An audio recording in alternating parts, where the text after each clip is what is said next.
Buenas tardes, buenos días, buenas noches, depende de la hora en que estén mirando esto. Bienvenidas, bienvenidos a las conversaciones sobre asuntos de campo. En su octava temporada de éxito, este semestre hemos tenido ya 4 presentaciones antes de esta. Estaremos subiendo en los próximos días esta también a nuestro canal de YouTube. Y hemos hecho un recorrido por diferentes problemas que tienen que ver con el campo de la antropología en particular y de los estudios como transdisciplinares que convocan luchas y convocan búsquedas en las ciencias sociales. El día de hoy tenemos, como siempre, un invitado muy especial a quien conocimos yo en particular en el Congreso de Antropología de 2019 con una mesa que organizaron acerca de antropología de caminos y después fuimos muy afortunados y tuvimos un dossier con ese conjunto de ponencias, vueltas, artículos editados por Vladimir Caraballo y otro compañero. Pero entonces tenemos aquí a Vladimir Caraballo Acuña. Desde hace tiempo queríamos escuchar parte de su trabajo en la zona esmeraldera, con esmeralderos, con gemólogos y con otras personas que viven en esta región. Y queríamos conocer su trabajo o parte de su trabajo de primera mano. De tal manera que muy agradecidos porque aceptara esta invitación. Vladimir Caraballo es sociólogo de la Universidad Nacional de Colombia y tiene maestría y doctorado en antropología por el Colegio de México. Es el actual editor de la Revista Colombiana de Antropología. Así que le agradecemos que haya sacado tiempo de su apretadísima agenda para que esté con nosotros esta tarde y nos cuente. Entonces, bienvenido, Vladimir. Es todo suyo. Luis Alberto, muchas gracias. Solamente ahí para que no se pongan celosos los del Colegio de Michoacán, Ujú. es el Colegio de Michoacán y no el Colegio de México, Ahí que si estoy lo escuchan, pintado. ¿Sí ve? sí, si lo escuchan colegas del Colmich, entonces bueno, todos los agradecimientos al Colmich y etcétera.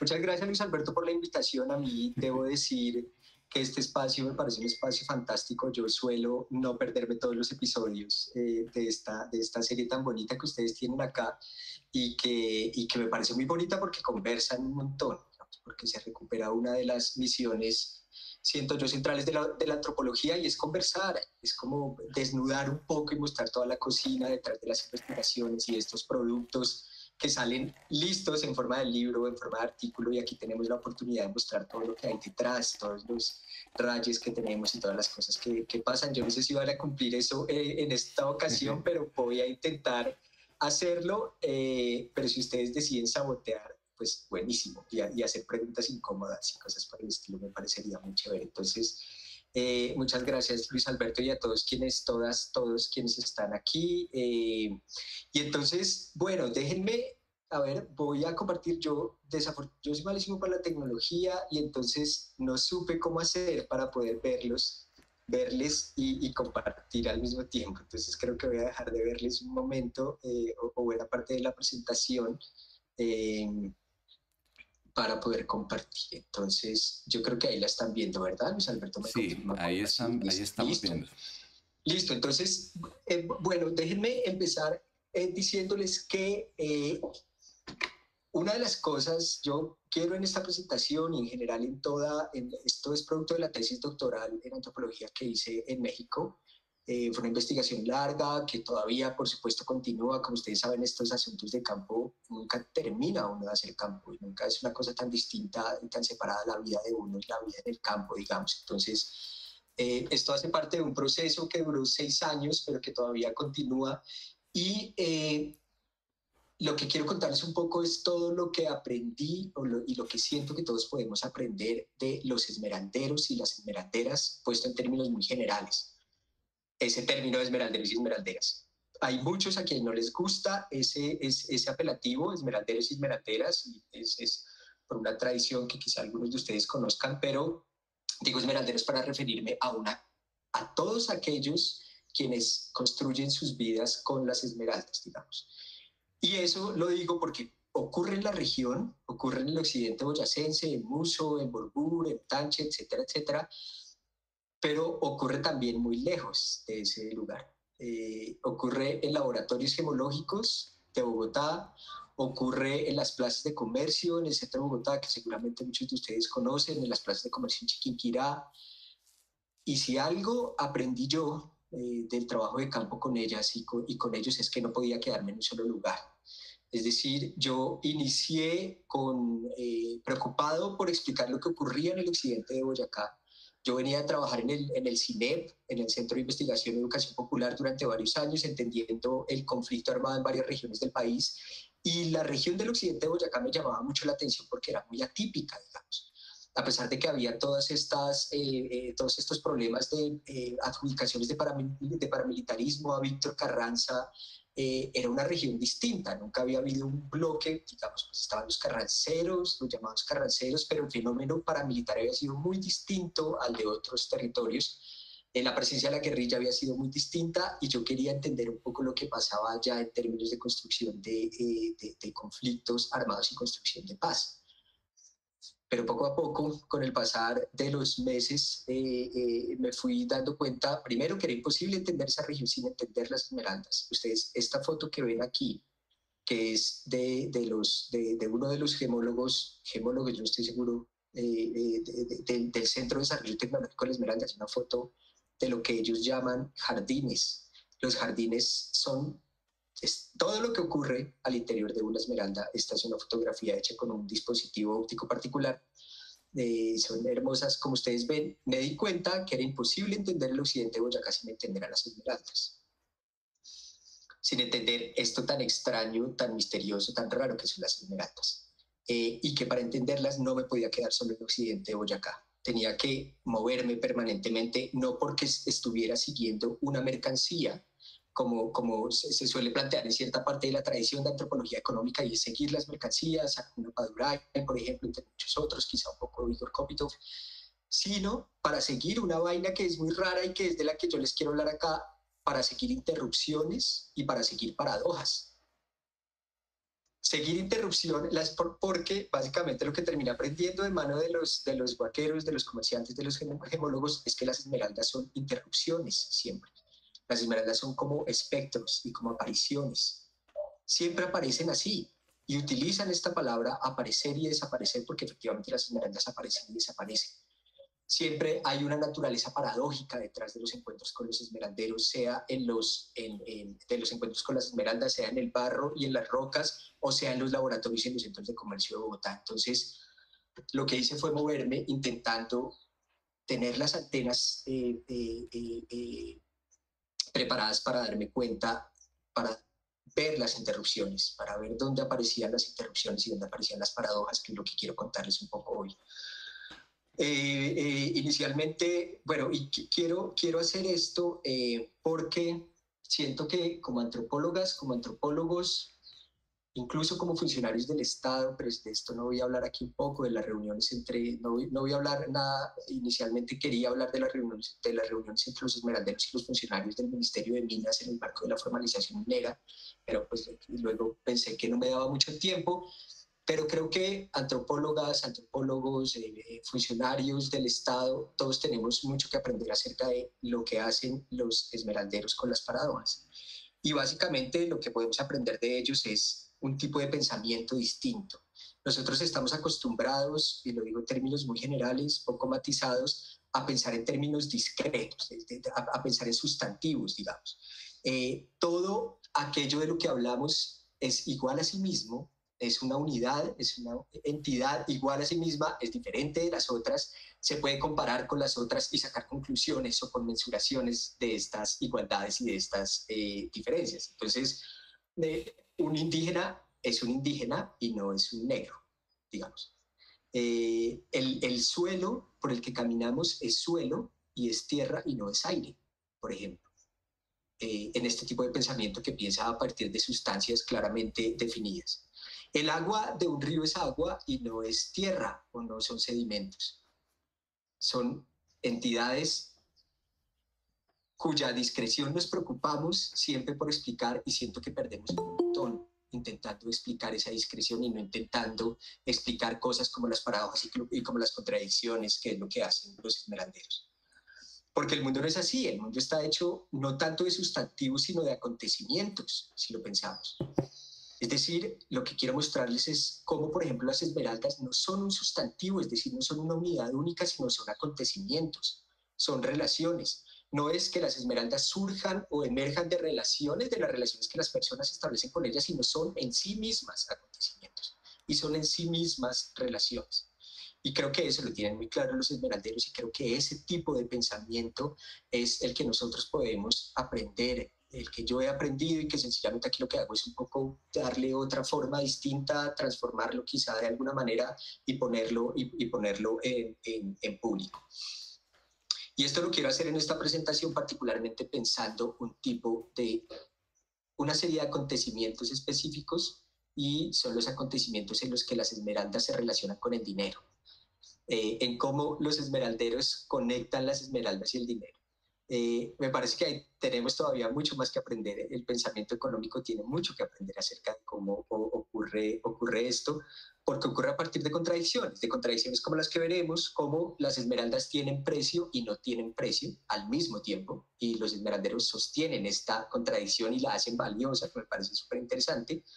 Las conexiones entre las esmeraldas y el dinero son posibles gracias no a certezas, sino gracias a confusiones. Entonces veremos también, quiero mostrarles un poco cómo los comerciantes de esmeraldas producen confusiones en sus intercambios y a partir de esas confusiones las conexiones se dan. Es decir, contrario a lo que hemos aprendido de parte de la antropología económica, estos intercambios monetarios no se dan gracias a acuerdos entre lo que tiene precio y lo que no tiene precio, sino a partir de contradicciones y a partir de fallos, de lo que podríamos pensar como errores, pero que no son errores, sino que habilitan otro tipo de conexión. Entonces, pensar un poco en estas conexiones entre esmeraldas y dinero, quiero yo sencillamente proponerles y sugerirles, nos pueden enseñar un montón acerca del ejercicio antropológico, de lo que hacemos como etnógrafas y como antropólogos. Entonces, voy a hacer esto en 3, a ver si me da pasar esto. Sí, no, está como lenta la conexión. Voy a hacer esto en 4 partes rápidas. Primero hablando de huacas, que bueno, es algo que particularmente Luis Alberto tiene muy metido en la cabeza y que seguramente todos ustedes tienen cosas que decir al respecto. Entonces quiero que escuchemos lo que tiene que decir un huaquero de Esmeraldas al respecto. Luego, la idea de que uno se puede enguacar con el dinero, es decir, ya fuera de la tierra y más allá de la tierra, uno se puede enguacar en las plazas de comercio, ya no en la tierra y en las rocas, sino por medio del dinero. Una contradicción que las esmeraldas tienen precio y no tienen precio al mismo tiempo. Y una última paradoja es la idea de que en el mercado de las esmeraldas suelen decir no anotamos nada. Aquí no tomamos nota de nada, no llevamos contabilidad de nada. Entonces, déjenme hablarles un poco de las huacas. Ahí vamos a estar viendo imágenes de los jardines de las esmeraldas para que ustedes las conozcan un poco más y veamos toda la complejidad que hay detrás de ellas. Entonces, miren, esto me lo decía, yo no puse aquí el nombre de mi amigo José Miro Chaparro Chacón, estaba medio perdido un poco. José Miro es un huaquero de Mata de Café, que es en el municipio de Muso, y en medio de muchas conversaciones pude grabar una en la que me contaba una historia sobre cómo se enguaca José Emilio. Y en verde pongo cosas, esto debería ser, todo debería estar subrayado en verde, pero para efectos de esta presentación subrayé sobre algunas cosas. Entonces, dice José Emilio, mis huacas casi la mayoría han sido de ojo, andando, rompiendo piedras. Uno no debe ser negativo, debe ser positivo, tener positivismo, ir con esa ilusión, con ese ánimo, con ese deseo, con ese gusto, hermano, yo me voy a enguacar hoy o mañana. Y con ese pensamiento me voy. O hay otra. Tampoco puede uno ponerse a pensar tanto en eso. Un día le dije a un amigo que nos fuéramos para allá arriba para repollar. Yo llevaba un pantalón casi nuevo azul y una camisa. Yo nunca me ha faltado mi pico. Nos fuimos con el man para arriba y a lo que llegamos arriba el man se cansó y dijo que se iba para otro lado porque él iba cansado por el sol. Le insistí, marica, camine hombre, vamos. La esmeralda hay un momento como que lo lleva a uno, lo llama. Le dije, camine hombre, que no, dijo él. Me dijo que más bien le prestara la pala. Y yo le dije que bueno, que si no iba, pues bueno, que se llevara entonces la pala. Y arranqué yo para arriba con mi pico. Cuando llegué y vi una manguera ahí botada, una manguera de 2 pulgadas, botando el chorro de agua. y me puse con el pico a hacerle así y hace la señal como de escarbar, como por no dejar. Y joda, y joda, y joda con el pico y pan, hijo de puta. Ahí me la encontré. Dios bendito, alabado santo, Señor, Virgen Santísima. Y ahí José Miro continúa comentando lo que acaba de decir. La esmeralda mía siempre ha sido de rapidez, no tanto de tiempo ni de ponerse a dedicarse todo el día, dele para arriba, dele para abajo, dele para allá, no. Si usted está para echar pala, para sacarla con la pala, mete la pala y sacó la esmeralda y listo, se acabó. En el momento menos pensado se le aparece. No hay que andar pensando en eso todo el tiempo porque la esmeralda siente el estresamiento, la ansiedad de uno y se esconde. Mientras más demuestre uno, menos la encuentra. La esmeralda, pienso, es como una tranquilidad, como una frescura. Y a veces lo llama uno, venga, la esmeralda no es para matarse trabajando. Es fantástico. Yo vuelvo a esto una y otra y otra y otra vez. Y he hablado con José Miro muchas veces de esto que me ha contado tantas veces. Entonces, vean sobre lo que quiero llamar la atención. Hay una naturaleza paradójica en enguacarse, ¿no? En el acto de enguacarse, que en el caso de José Miro es expresada en esta combinación paradójica de deseo e indiferencia, ¿no? O tiene uno que ir con ese deseo, con esa ilusión de hermano, yo me voy a enguacar hoy. Pero al mismo tiempo, uno no puede pensar tanto en eso porque, como dice, la esmeralda siente que uno está deseoso y está ansioso de encontrarle y se le esconde, que es el segundo de los elementos. La esmeralda puede sentirlo aún. Esto no es nuevo, digamos, esto no solo ocurre con las esmeraldas, ocurre con el oro, ocurre con muchas de estas entidades que solemos entender como entidades inertes, particularmente desde un pensamiento extractivista, como unas entidades inertes, pero que ya hemos aprendido un montón. Pueden sentir, pueden llamarlo a uno, pueden tomar decisiones, etcétera, etcétera. Ahora veremos que es más complejo que la voluntad y más complejo que las decisiones, pero por ahora es esto, si una combinación paradójica entre deseo e indiferencia, la posibilidad de que la esmeralda lo llame a uno y pueda sentir lo que uno siente. Algo que me parece fantástico, que es esta frase de las esmeraldas se le aparecen a uno, cuando uno menos piensa se le aparece, dice José Miro. Esta frase fantástica de como por no dejar, sobre la que volveré quizá un poco más adelante, y que es también una práctica paradójica, ¿no? Cuando uno hace algo como por no dejar o como sin querer la cosa, uno está como haciendo y no haciendo al mismo tiempo. Es como una forma mañosa y enculebrada de hacer las cosas. Como hacerlas como por no dejar es como justamente buscando pero sin buscar, buscando pero sin asustar aquello que uno está buscando. Hay una naturaleza paradójica en esta ética, digamos, como por no dejar, como sin querer la cosa. Y por último, la esmeralda no es para matarse trabajando, que aquí cabría.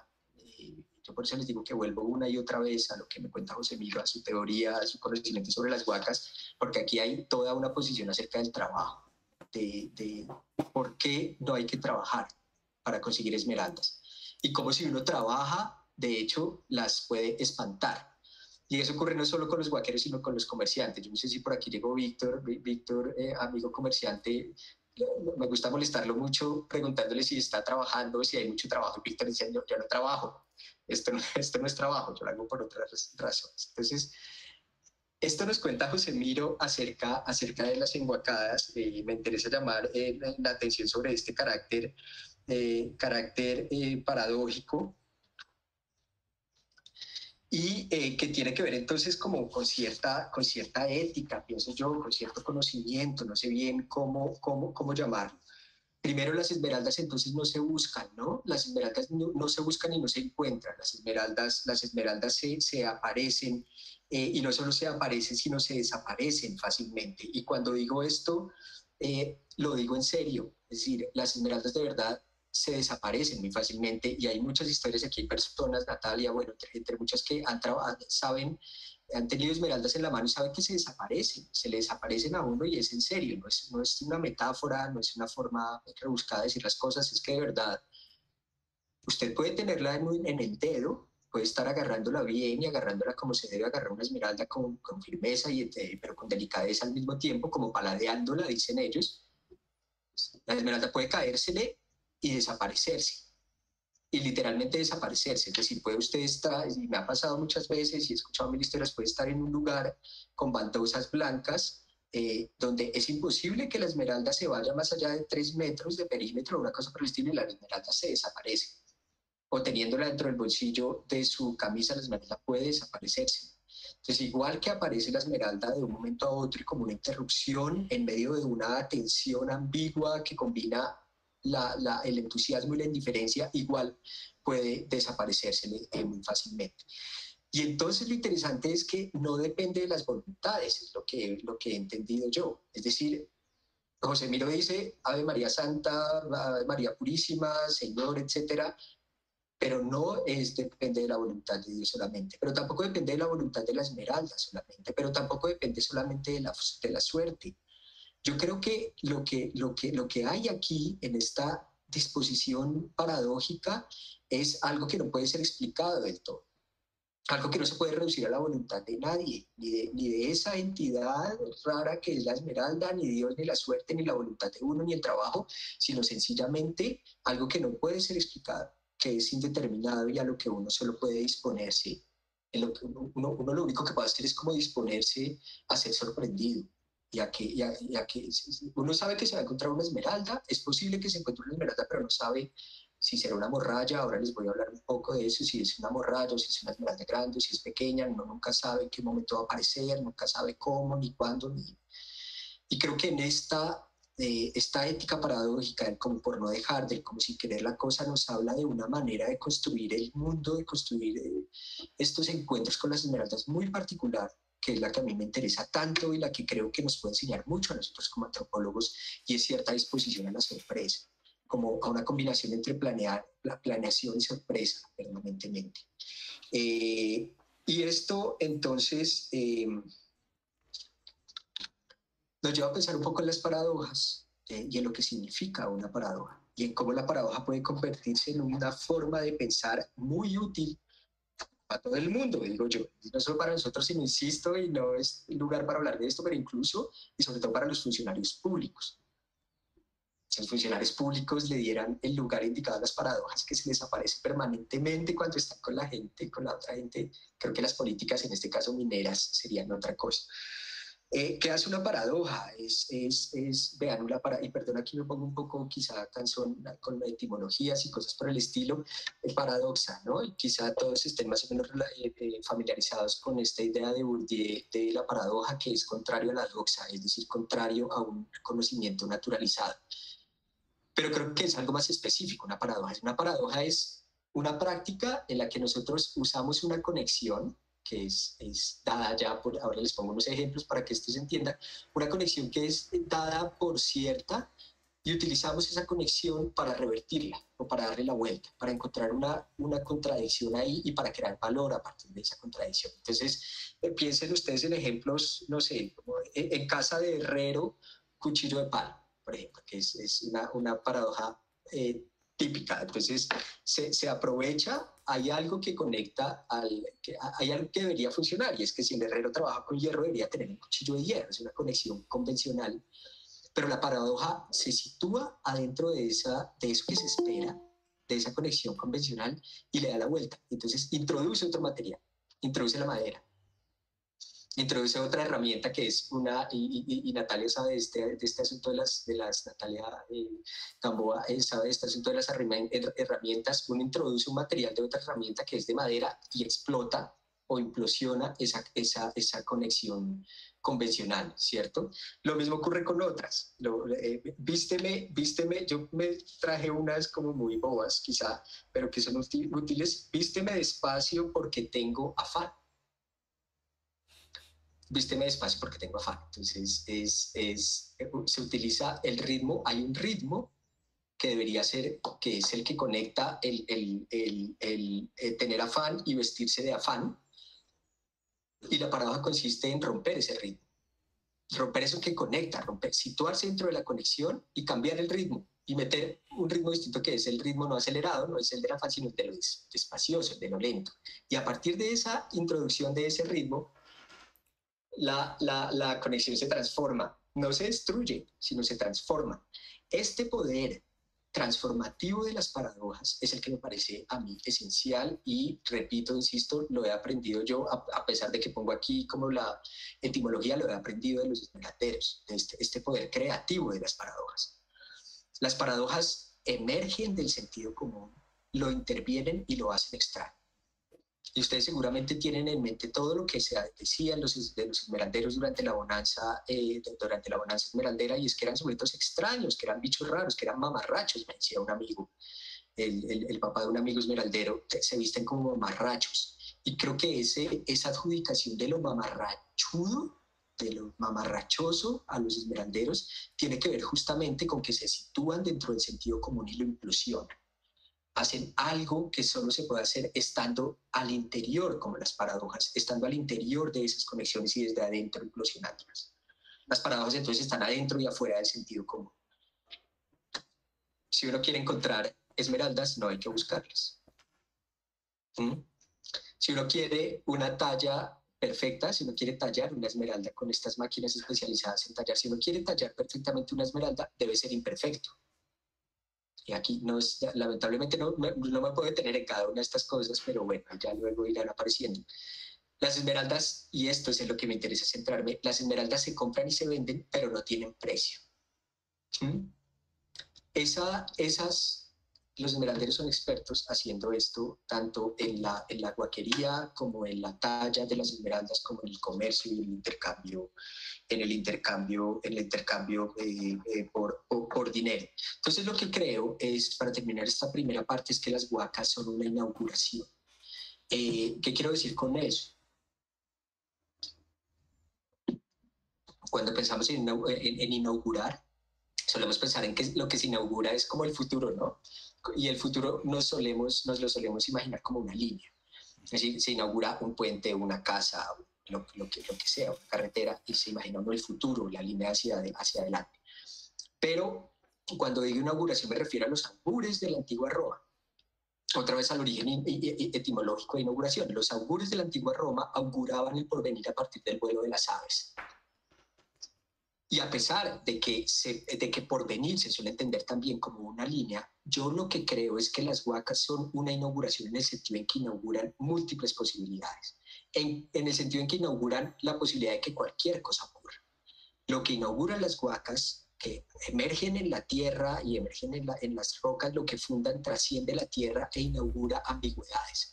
Y es a eso a lo que me refiero con ambigüedades extendidas en el título de esta ponencia, que quizá no sea el título de esta presentación, que quizá no sea el título más afortunado, pero lo que creo es que lo que emerge ahí en la tierra es una inauguración porque augura, y el augurio es misterio, y es de cierta manera impredecibilidad, es algo paradójico.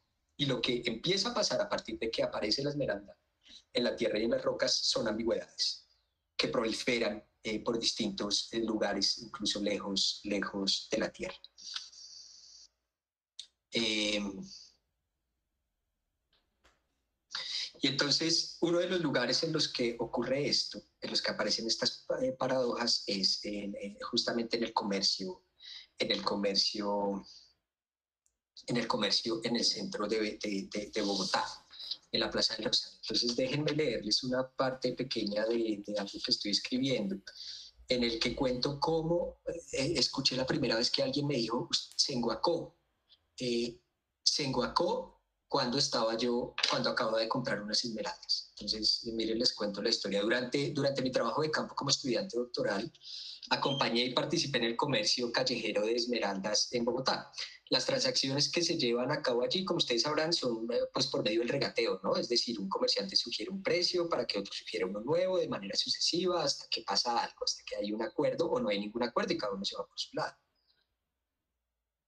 En mi primera compra como aprendiz compré, entre comillas, esmeraldas. Compré 7 esmeraldas pequeñas, pero en realidad no eran esmeraldas, eran morrayas. Que las morrayas son o esmeraldas de muy baja calidad, o sencillamente no son esmeraldas. Es decir, para algunos dicen que no son esmeraldas, para algunos dicen que no son esmeraldas, pero son bonitas. Y se pueden hacer cosas y joyas incluso con las morrayas, etcétera.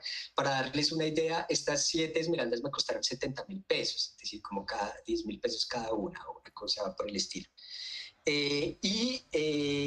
Decidí entonces guardar la mayoría como un recuerdo, pero mandé a tallar dos de esas esmeraldas, las que me dijeron mis amigos comerciantes, las que me dijeron que podían tener algún valor y que seguramente tallar iban a resultar bonitas. Entonces una de esas esmeraldas la guardé tallada con forma de lágrima y la otra la monté en un anillo que luego regalé por ahí.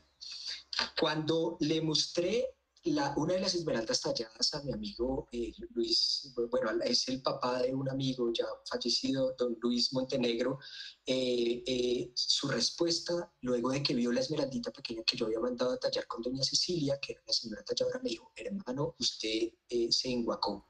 Esta piedra quedó valiendo harta plata. A mí, por supuesto, bueno, no quedó valiendo tanta plata en realidad, pero lo que me interesaba es que don Luis hubiera utilizado, el mismo Montenegro hubiera utilizado la palabra, que hubiera dicho que yo me enguaqué ahí. Fue una sorpresa entonces para mí que lo dijera. Como vimos en el mundo esmeraldero, enguacarse se usa de manera recurrente para hablar de alguien que ve interrumpida su vida, ¿no? Interrumpida por la aparición de una interrupción en la Tierra. Pero que don Luis hablara de enguacarse ahí, en medio de un intercambio monetario, a mí me parecía fantástico. Bien visto, lo que creo es que de esta manera, hablando, introduciendo la palabra enguacarse e introduciendo todo el misterio que conllevan las huacas en un lugar como el intercambio monetario, creo que estaban justamente haciendo lo que hacen las paradojas. Supuestamente el dinero y los intercambios monetarios deberían, al menos en el discurso de la economía liberal, ser todo lo contrario. El dinero supuestamente es un equivalente universal. El dinero lima las fricciones. Lima las fricciones, es decir, permite más o menos que todo pueda ser intercambiado sin fricción, muy tranquilamente, que todo circule. Es un equivalente universal, es un conmensurador universal. El hecho de que don Luis hablara de enguacarse estaba introduciendo algo raro ahí, algo extraño, porque la guaca podría ser todo lo contrario al dinero en apariencia. Y creo que lo que hacía era justamente estar saboteando estos intercambios económicos. Esto tiene una forma histórica, por supuesto, que nos remite a la bonanza esmeraldera de los 70s, 80s, digamos, una parte de los 90. Los esmeralderos siempre han usado el dinero y las narraciones que hablan sobre los intercambios entre dinero y esmeraldas de esa época pues son un montón, y creo que si uno tiene tiempo para sentarse a escuchar a los esmeralderos a contar esas historias, se encuentra cosas tan chéveres como las siguientes. Por ejemplo, yo no sé si Gabriel por aquí llegó, que es el director del CDTEC, de tomar estas fotografías. Gabriel, alguna vez estábamos sentados en CDTEC y me decía, rodeados de sofisticados dispositivos ópticos como los que están en este laboratorio, me decía que él recuerda cuando era niño o joven, no recuerdo bien, cajas de dinero, cajas llenas de billetes. Y Gabriel me insistía y lo decía con una sonrisa de oreja a oreja: no eran fajos, Vladimir, eran cajas llenas de billetes. Cajas de billete, no fajos, y me insistía, eran cajas llenas de billetes. Quiero que se hagan esa imagen y que creo que es una imagen que nos ayuda a pensar un poco lo que quiero mostrar acerca de cómo funciona el dinero en estas conexiones entre esmeraldas y dinero. Luis Alberto, un familiar mío, también fallecido. Van a darse cuenta que muchas de las personas de las que hablo aquí han fallecido ya, y eso dice mucho de lo que está pasando en el mundo esmeraldero. Recuerda el episodio en una estación de gasolina bogotana a finales de la década de los 80, es decir, en plena bonanza esmeraldera, en el que vio a dos esmeralderos que apostaban un carro lujoso en el que se movilizaban y del que reverberaban corridos norteños a todo volumen. Yo que apostaba en el carro en un juego de piedra, papel y tijera. Imagínense ustedes a dos esmeralderos jugando piedra, papel y tijera en una estación de gasolina. Luis Alberto al comienzo no entendió qué era lo que estaban haciendo, hasta que piedra, papel y tijera, gané, tome las llaves, y le entregan las llaves del carro, que era lo que se ganaba en este juego infantil. El antropólogo Carlos Páramo recuerda también como un viejo patrón esmeraldero, luego de ganarle una carrera de caballos a un amigo, también esmeraldero, y luego de haberle también ganado en una riña de gallos, decidió regalarle la montura de su caballo con un gesto que unos y otros interpretaron como paradójicamente situado entre la magnificencia y la humillación. Digamos que este carácter paradójico de los regalos, si lo conocemos, es más fácil de entender. Pero en las otras creo que hay algo extraño que está ocurriendo. Recuerdo yo la primera vez que me senté a tomar cerveza, estaba iniciando el trabajo de campo en el 2014, 16, no recuerdo bien, quizá 2015, 2016, algo así, en una cantina al lado de la Plaza del Rosario. Me acostumbré al comienzo a ser yo el único borracho, es decir, esta gente pedía y pedía cerveza por montones. Yo intentaba estar como angustiosamente a tono, no emborrachar tan rápido, pero nunca lo lograba. Entonces, esta era una de esas reuniones y ya casi finalizando la reunión, alguno de estos comerciantes esmeralderos dijo, estoy vendiendo la primera finca que tuvo Carlos Leder. Quizá muchos de aquí son jóvenes, pero muy jóvenes, pero quizás recuerdan, saben quién es Carlos Leder, quién era Carlos Leder, uno de los primeros narcotraficantes, todo un personaje muy particular, Carlos Leder.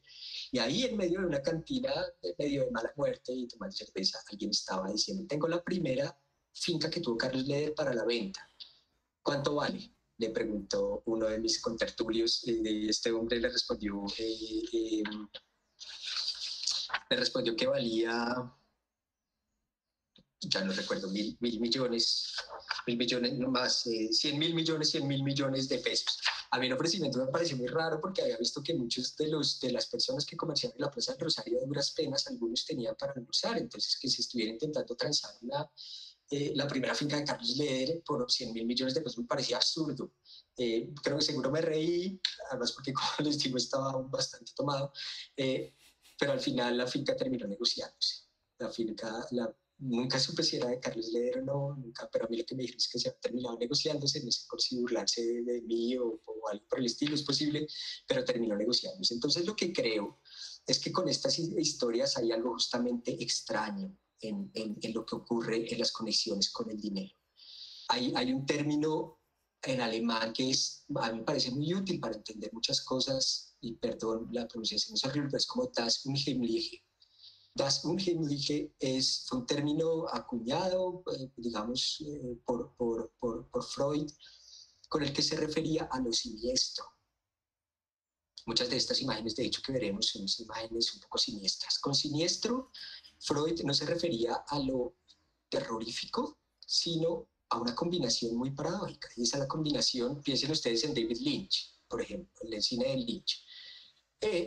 Das Unheimliche es lo extraño que aparece al interior de lo familiar. Es decir, estamos acostumbrados a algo, estamos acostumbrados, para poner el ejemplo de Lynch, a una familia convencional, familias de cereal, todo funciona normal, y hay algo que siempre ha estado ahí, en lo que nadie se ha fijado, pero que de repente emerge como algo extraño e interrumpe la familiaridad. Das Unheimliche, de hecho, está formado de esa manera, como palabra un, desactiva lo que viene a continuación, que es Heimliche. Heimliche es lo familiar, es la desactivación de lo familiar. Das Unheimliche se refiere a cómo lo familiar, aquello a lo que estamos acostumbrados, es interrumpido por algo extraño que no viene de afuera, sino que viene de adentro y que de hecho siempre ha habitado de manera espectral. Entonces, creo que en historias como estas hay algo parecido. En las conexiones entre el dinero y las esmeraldas, los comerciantes de la bonanza siempre introducían algo parecido. Enguacarse comprando esmeraldas, pensar en las cajas llenas de dinero, en un juego infantil que hace aparecer un carro de repente, en un regalo claramente paradójico y en la frase 100.000 millones de pesos. Lo que creo es que estas piezas peligrosas son procedimientos que se sitúan al interior del lenguaje monetario, del lenguaje económico, para detonarlo desde adentro. Creo que los enguacados extendían la naturaleza paradójica de las huacas a las conexiones de esmeraldas y dinero, haciéndolas excesivas, haciéndolas desbordantes. Allí el dinero entonces no se utilizaba para agotar las conexiones, como suele pensarse el dinero como conmensurador universal, sino se utilizaba el dinero para mostrar que eran excesivas, que eran insuficientes, que eran otra cosa distinta. Allí el dinero el dinero se usaba para crear una suerte de limbo fiestero, una especie de alquimia excesiva y potencial, entretenida y mortal al mismo tiempo. El misterio, la indeterminación de las enguacadas se extendían entonces a los intercambios económicos. Lo que creo entonces es que estos intercambios económicos de la bonanza, digamos, las historias acerca de lo que ocurría allá, nos hablan de esta alquimia excesiva y potencial, de esta alquimia entretenida y mortal a la vez, en la que todo podía convertirse en todo. Y creo que entonces lo que nos ayuda a desactivar un poco es la idea de que no estamos en presencia de una economía. Solemos hacerlo, y yo de hecho me referí durante mucho tiempo a la economía esmeraldera. Creo que aquí no está ocurriendo algo económico necesariamente. Es decir, independientemente de cómo entendamos la economía, es cierto, la economía está llena de ambigüedades, está llena de contradicciones, etcétera, etcétera. Pero si pensamos en la economía como la pensaba, por ejemplo, Timothy Mitchell, como algo más o menos discreto, orientado a controlar y a predecir, creo que lo que nos muestran estas conexiones es que es algo distinto, es algo extraño, es una economía y no es una economía al mismo tiempo, es más que una economía. Y en segundo lugar, creo que lo que nos muestran historias como estas que se cuentan por doquier es que las huacas exceden la tierra, digamos, y es a lo que me refería al inicio. Sin comencé en el occidente de Boyacá, yo entendiendo un poco el asunto de la huaquería y entendiendo las esmeraldas, ellos mismos, comerciantes, huaqueros mismos, talladores de esmeraldas, se encargan de extender estas ambigüedades lejos de la tierra. Y en términos de Nancy Moon, que quizá algunos de ustedes conocen y han leído lo que ha dicho sobre el valor, extienden el valor y extienden la espaciotemporalidad de las huacas. Y son valiosas en el sentido en que abandonan la tierra, de cierta manera, y aparecen en talleres de talla, aparecen en centros de comercio, etcétera, etcétera, etcétera.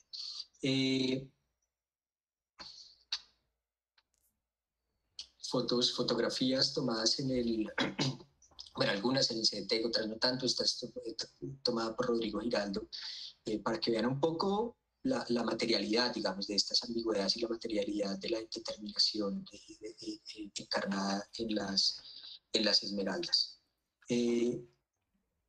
Y ahora quiero entonces contarles un poco, ya alejándome un poco de este asunto histórico de la bonanza y centrándonos en cómo esta contradicción particularmente funciona, la contradicción entre tener precio y no tener precio, cómo funcionan los centros de comercio actualmente en Bogotá. Y déjenme entonces leerles aquí otra historia. También en el trabajo de campo, yo quise aprender a tallar esmeraldas. Fracasé, pero no sé si vino Víctor, si vino Giovanni. Le pedí a Giovanni Alba, un amigo, un joven tallador, que me enseñara a tallar. Así que 3 veces a la semana y por varios meses visitaba su taller en el Henry Faust, el edificio Henry Faust, que está poblado de oficinas donde se venden, se compran esmeraldas y de talleres de talla en el centro de Bogotá. Mi amigo pues, Giovanni tallaba y comerciaba las esmeraldas con un socio suyo, Víctor, don Víctor, que no sé si vino, Víctor Castañeda, que es...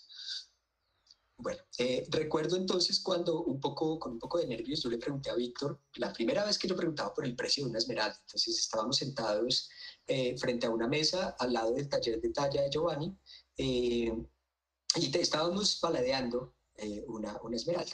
Estábamos paladeando una esmeralda, viéndolo, me estaban enseñando a verla, etcétera, etcétera, y pregunté, Víctor, ¿cuánto vale?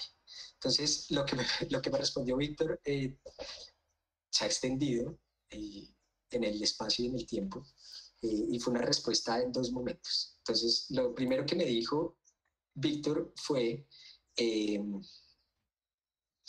¿dónde? Entonces, yo le pregunté, Víctor, ¿cuánto vale esa esmeralda? Y él se rió y me dijo, ¿dónde?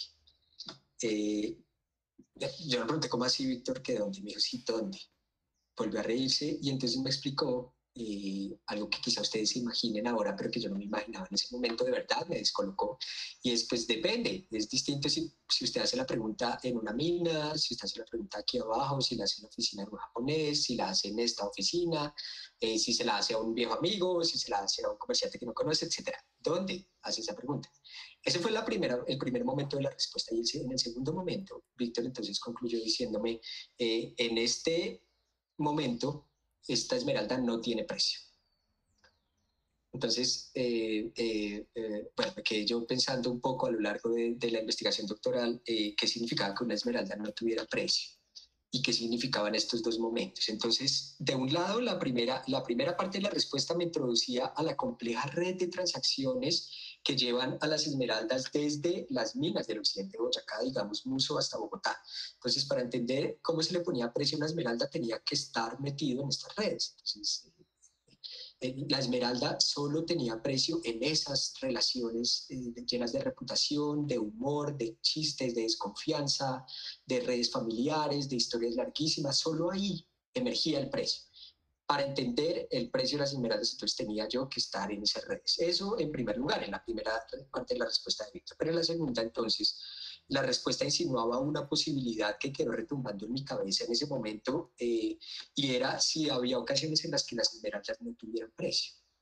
En ese momento, en el encuentro que yo tenía con Víctor, la pregunta que yo le hacía era obvio que no tuviera precio porque yo no era un cliente, yo era un aprendiz, yo no le iba a comprar en realidad. Y como aprendiz, entonces, pues me respondía, pues como me respondía, si hubiera sido un cliente, pues me habría respondido de otra forma. Pero mi pregunta era si en otros momentos, durante el comercio mismo, es decir, la relación entre un posible comprador y un posible cliente, la esmeralda podían tener precio, y efectivamente me di cuenta de que efectivamente las esmeraldas no tienen precio. Es decir, lo que me daba a entender Víctor en esta respuesta era una contradicción. Y lo que se vino en el trabajo de campo posteriormente fue entender esa contradicción, entender por qué se contradecía. Desde un pensamiento económico liberal, entonces esto es un fallo, ¿no? Desde Weber, y ahora volveré un poco a Weber rápidamente, las contradicciones y el regateo en general son fallos, ¿no? Son errores. La economía no debería funcionar así. Pero los comerciantes de esmeraldas me insisten todo el tiempo que no tiene precio la esmeralda. Me fui dando cuenta con el tiempo. Y me lo decían incluso cuando estaban intercambiando, las estaban comprando y se estaban vendiendo, y al mismo tiempo me decían, Vladimir, no se me olvide que las esmeraldas no tienen precio. Entonces, esta insistencia me llevaba a pensar que no se trataba de un error, no se trataba de un fallo, no se trataba de algo ingenuo, sino al contrario, sumamente planeado, con lo que los esmeralderos y los comerciantes de esmeraldas querían hacer algo a través de una contradicción, por medio de una contradicción. Esta especie entonces de fórmula lingüística de las esmeraldas no tienen precio, está relacionada entonces con esta complejidad material que ustedes ven, ¿no? Con todo, ¿cómo le pone precio uno a esto? Es decir, cómo algo tan misterioso, tan complicado, se puede traducir en dinero. Digamos que en ese sentido se puede entender que ellos insistan tanto que no tienen precio, pero creo que la cosa va mucho más allá. Esta es una historia que me contaba Arcadio, un amigo comerciante que comercia en la Plaza del Rosario en Bogotá. Este es un ejemplo entre muchos otros que quiero mostrarles, por medio del cual quiero mostrarles cómo reproducen esta contradicción, no en lo que dicen, digamos, no porque ellos lo digan, sino en el acto mismo del regateo. El regateo de las esmeraldas se convierte en una forma de performar, digamos, como de crear esa contradicción, y al mismo tiempo de sostenerla irresuelta y de hacerla valiosa. No porque lo digan, sino porque en la forma misma como regatean lo hacen. Entonces miren lo que cuenta Arcadio. Armando, un amigo, me dio unas esmeraldas pequeñas en bruto y me dijo que valían 600.000 pesos. Me las dejó para que yo las vendiera. Fui a mostrarlas y me ofrecían 200.000, 250.000. Entonces decidí mandarlas a tallar. Es lo que, como vieron en la historia en la que yo mandaba a tallar las mías, es lo que suele ocurrir. Mientras tanto, teníamos unos clientes que viajan a Australia y se enamoraron de una piedrita chiquita de las de Armando. Les dije que me dieran 300.000 y me dijeron que 200.000, y les dije que listo, que bueno. El viernes apareció un amigo que tiene una joyería. Me preguntó, ¿tiene unas piedras pequeñas? Le dije que claro, le dije que valían 400.000 y se las dejé. Me dijo que pasara por la tarde y me tenía las piedras o la plata. Unos días después fui con mi amigo a la joyería y el joyero nos dijo que no había podido venderlas, que nos las compraba entonces en 370.000. Mi amigo Armando aceptó y yo le di otras 3 que habían quedado, más de 150.000. ¿Qué ocurre aquí? Es decir, ¿qué es lo que hacen los comerciantes en intercambios como estos y en regateos como estos? Como les digo, creo que lo que hacen es reproducir la contradicción y hacerla valiosa. Entonces, primero, es fácil ver que en este regateo las esmeraldas, efectivamente, en estas transacciones las esmeraldas tienen precio y no tienen precio. Es fácil ver que cuando Arcadio se encuentra con Armando y con los demás, las esmeraldas no tienen precio, ¿verdad? Es decir, me parece que preguntarlo. No hay una etiqueta No hay una etiqueta a la que sencillamente uno se acerque y vea el precio de una esmeralda, al menos en este tipo de comercio. Hay, por supuesto, joyerías en las que ocurre de una manera distinta, pero en estas transacciones la esmeralda en ese momento no tiene precio, que era la primera parte de la respuesta que me daba Víctor. Y por eso mismo entonces hay que darles un precio. Y todo el ejercicio del regateo consiste en, como no tienen precio, hay que darles un precio. Entonces venga y nos reunimos los dos y le damos un precio a estas esmeraldas. Entonces, en primer lugar, efectivamente durante el regateo lo que se hace es mostrar, representar esa contradicción. Representar esa contradicción que Víctor me decía ya en su frase, en su respuesta. Durante el intercambio, la esmeralda tiene precio y no tiene precio al mismo tiempo en la interacción. En segundo lugar, lo que hacen a través de esta contradicción, lo que hacen reproduciendo esta contradicción es garantizar las interacciones entre ellos, y esto es un asunto fundamental.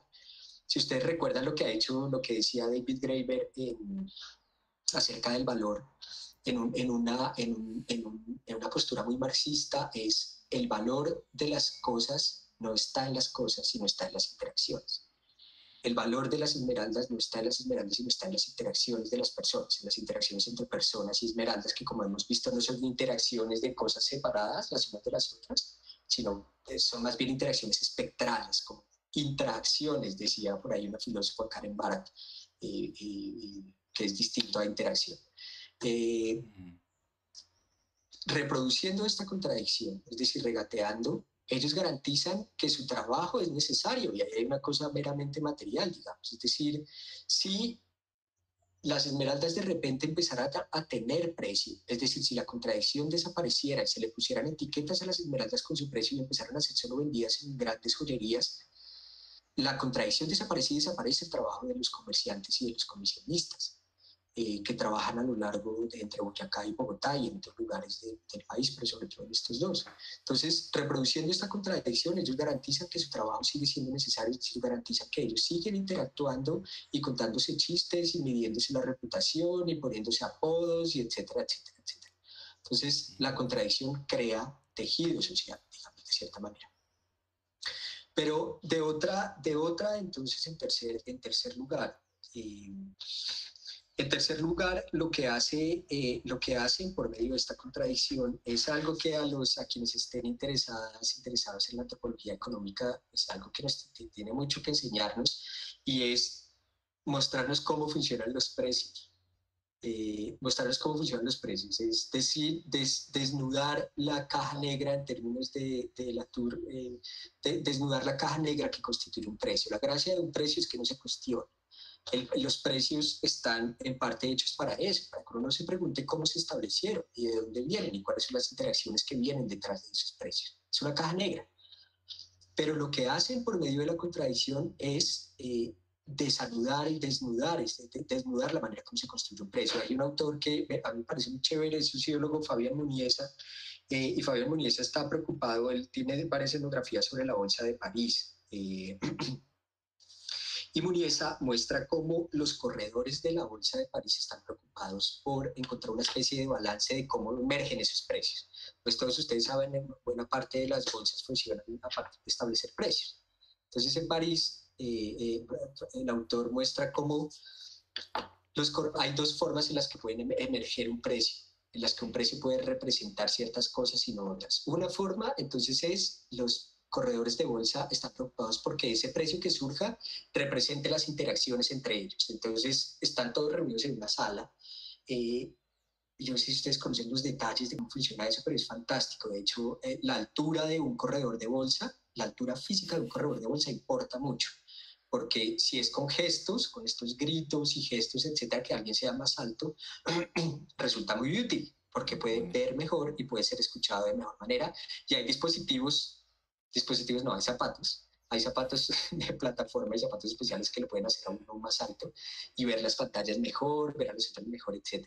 Entonces, los corredores de bolsa están interesados en que cuando surja un precio, el precio no haya sido establecido por fuera de esa interacción y de esos gritos y de esos gestos que tienen ahí al interior de la bolsa, sino que ese precio represente esas interacciones. Si surge un precio que los corredores de bolsa sienten que fue impuesto desde afuera, Fabián Muniesa llama eso, es un precio con exceso de exterioridad, es decir, es un precio que fue impuesto desde afuera. Y perdón, yo hago este desvío sobre la bolsa, pero es para mostrarles un poco lo que nos pueden enseñar, digamos, lo que hacen los comerciantes esmeralderos. Pero al mismo tiempo que les preocupa que ese precio represente las interacciones, al mismo tiempo les preocupa que ese precio pueda circular por fuera. Es decir, que es muy marxista el asunto, es decir, que pueda emerger y representar las interacciones entre ellos, pero que al mismo tiempo se convierta en una especie de entidad autónoma que pueda empezar a moverse en el mercado. Y aquí ya es una cosa medio fetichista y medio fantasmagórica. Y entonces el precio empieza a circular, empieza a ser publicado en distintas pantallas en distintos países del mundo, empieza a definir el precio de otros bienes, etcétera, etcétera, etcétera. En ese momento, cuando el precio se hace exterior, eh, eh, los corredores de bolsa están preocupados porque no haya un exceso de interioridad, es decir, porque no represente tanto a las interacciones entre ellos que no pueda irse lejos y volar por todo el planeta. Entonces, esto entonces se los digo porque siento que lo que hacen durante el regateo en historias como estas, los comerciantes de Esmeralda, es mostrarnos esto que este sociólogo mostraba en la bolsa y lo muestran, por supuesto, mucho mejor, porque pues, lo hacen. Es decir, Fabián Muniesa nos cuenta cómo funciona, pero los comerciantes de esmeraldas lo hacen permanentemente y es desempacar lo que significa un precio, lo que significa el dinero y mostrarnos todos los ires y venires y la complejidad social que hay alrededor, la dificultad que hay alrededor de construir una caja negra como es el precio. En cuarto lugar, creo que también para los antropólogos, para quienes están aquí, están interesados en la antropología económica y tienen todas estas discusiones metidas en la cabeza, creo que también nos pueden enseñar un montón. Y lo que nos enseñan es a desestructurar esta vieja oposición entre lo que es alienable y no inalienable, es decir, lo que se puede vender y lo que no se puede vender, entre otras muchas oposiciones. Entonces, ustedes seguramente recuerdan términos como regímenes de valor, lenguajes de valor, esferas de intercambio, etcétera, etcétera, que nos hacen pensar en que lo que hace la gente, las transacciones que hace, obedecen a unas esferas de valor, a unos regímenes que están más o menos establecidos de manera estructural y que nos ayudan a explicar lo que hace la gente y la manera como transan las cosas. Pero creo que lo que hacen los esmeralderos nos enseña algo completamente distinto. Para empezar algo puede ser tener precio y no tener precio al mismo tiempo, es decir, ellos intercambian las esmeraldas no porque estén de acuerdo, no a partir de un acuerdo entre lo que tiene precio y lo que no tiene precio, sino a partir de todo lo contrario, es decir, a partir de un fallo en ese acuerdo, de un error, digamos, entre comillas, y no digo error ni fallo de manera negativa, sino todo lo contrario. Muestran que hay una contradicción entre lo que tiene precio y lo que no tiene precio, se sitúan en medio de esa contradicción y la hacen valiosa. Y a partir de eso entonces hacen todo esto que he mostrado en estos 4 puntos. Y eso a mí me parece fantástico. Cada transacción entonces se convierte en un nuevo comienzo, en un nuevo acontecimiento. Y aquí vuelvo a lo que decía al inicio. Todo lo que ocurre aquí pone en duda esta idea de cosas que son absolutamente claras y discretas, iguales a sí mismas y diferentes a las demás. Y lo que pone entonces son paradojas y son contradicciones como tener precio y no tener precio al mismo tiempo y como eso, a través de eso, la gente vive, la gente hace su vida. Los comerciantes hacen su vida literalmente, consiguen para la papa a partir de esta contradicción que logran performar permanentemente, y a mí esto me entusiasma un montón y siento, como les digo, que tiene mucho que enseñarnos. Hay una última, entonces, los comerciantes tendrían una última oportunidad, una última oportunidad para extinguir, digamos, estas paradojas, es decir, para decir ya vamos a dejar de complicar la cosa, las esmeraldas sencillamente son mercancías y se venden y listo, ya vamos a dejar de enredar el mundo y de confundir y etcétera, etcétera. Y esto podría ocurrir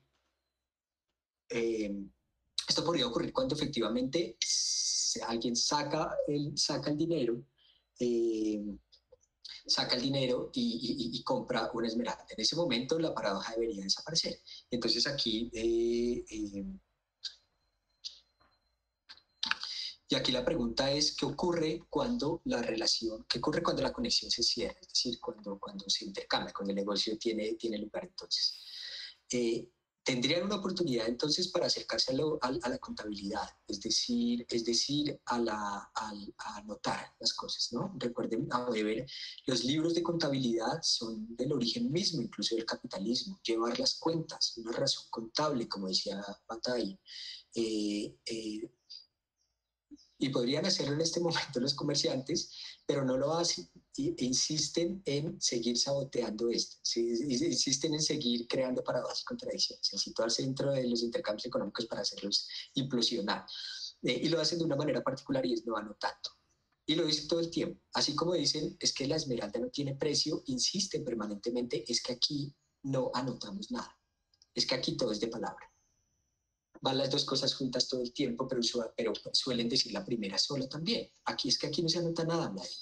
Me lo decían todo el tiempo y se lo dicen a ellos mismos permanentemente.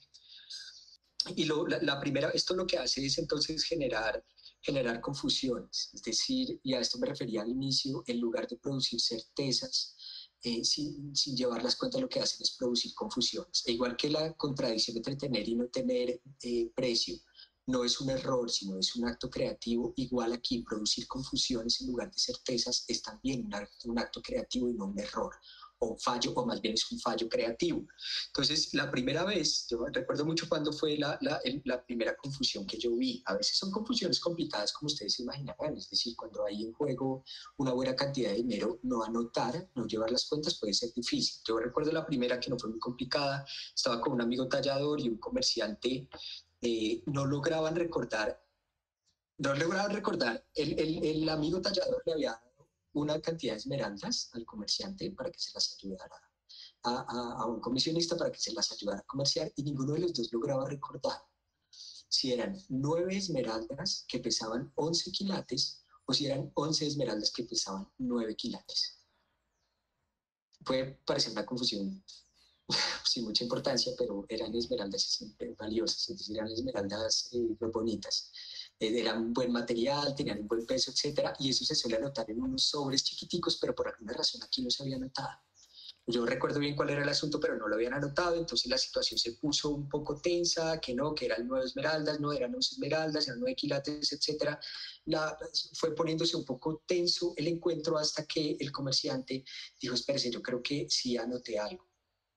Y sacó, abrió su billetera y sacó, pues para sacar como unos recibos, y en un recibo de panadería que tenía, recuerdo como anotado, un pan que se había comprado, un tinto y una Coca-Cola, si no estoy mal, en la parte de atrás decía que eran 9 esmeraldas de 11 quilates, anotado en un papelito de panadería, en un recibo de panadería. Entonces los dos le bajaron a la atención, se rieron, me miraron y me dijeron, es que aquí no se anota nada.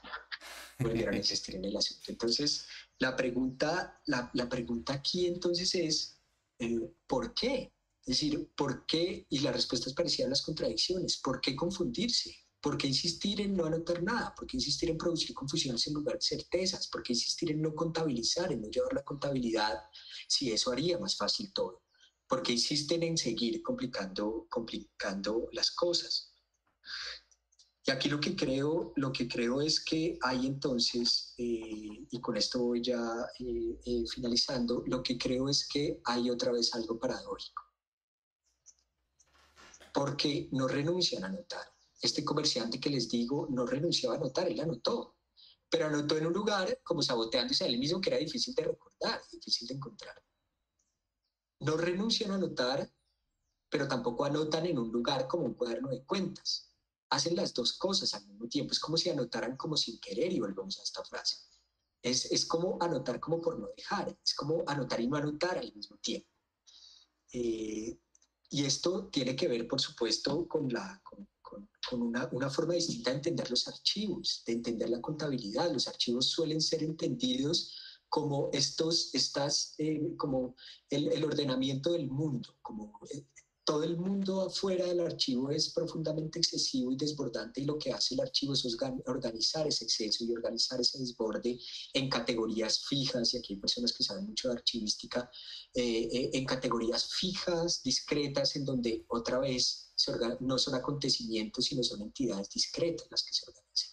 Pero distintos autores y experiencias como estas de los esmeralderos nos muestran que el archivo es algo más que eso, que el archivo es una labor paradójica, que el archivo siempre es posible e imposible a la vez, y Jacques Derrida era insistente en eso. El archivo siempre está lleno de vacíos, siempre está lleno de ausencias, es una posibilidad imposible o una imposibilidad posible permanentemente. Y aquí entonces, nuevamente, lo que hacen los esmeralderos es enseñarnos un montón, los comerciantes de esmeraldas, es enseñarnos un montón acerca de la poca utilidad que hay en distinguir, en este caso, lo que es posible y lo que es imposible, lo que se puede contabilizar y lo que no se puede contabilizar, lo que es preciso y lo que es excesivo. Lo que hacen ellos es poner entonces estos precios finales que podrían dar origen a la contabilidad weberiana, lo que hacen es ponerlos en un limbo.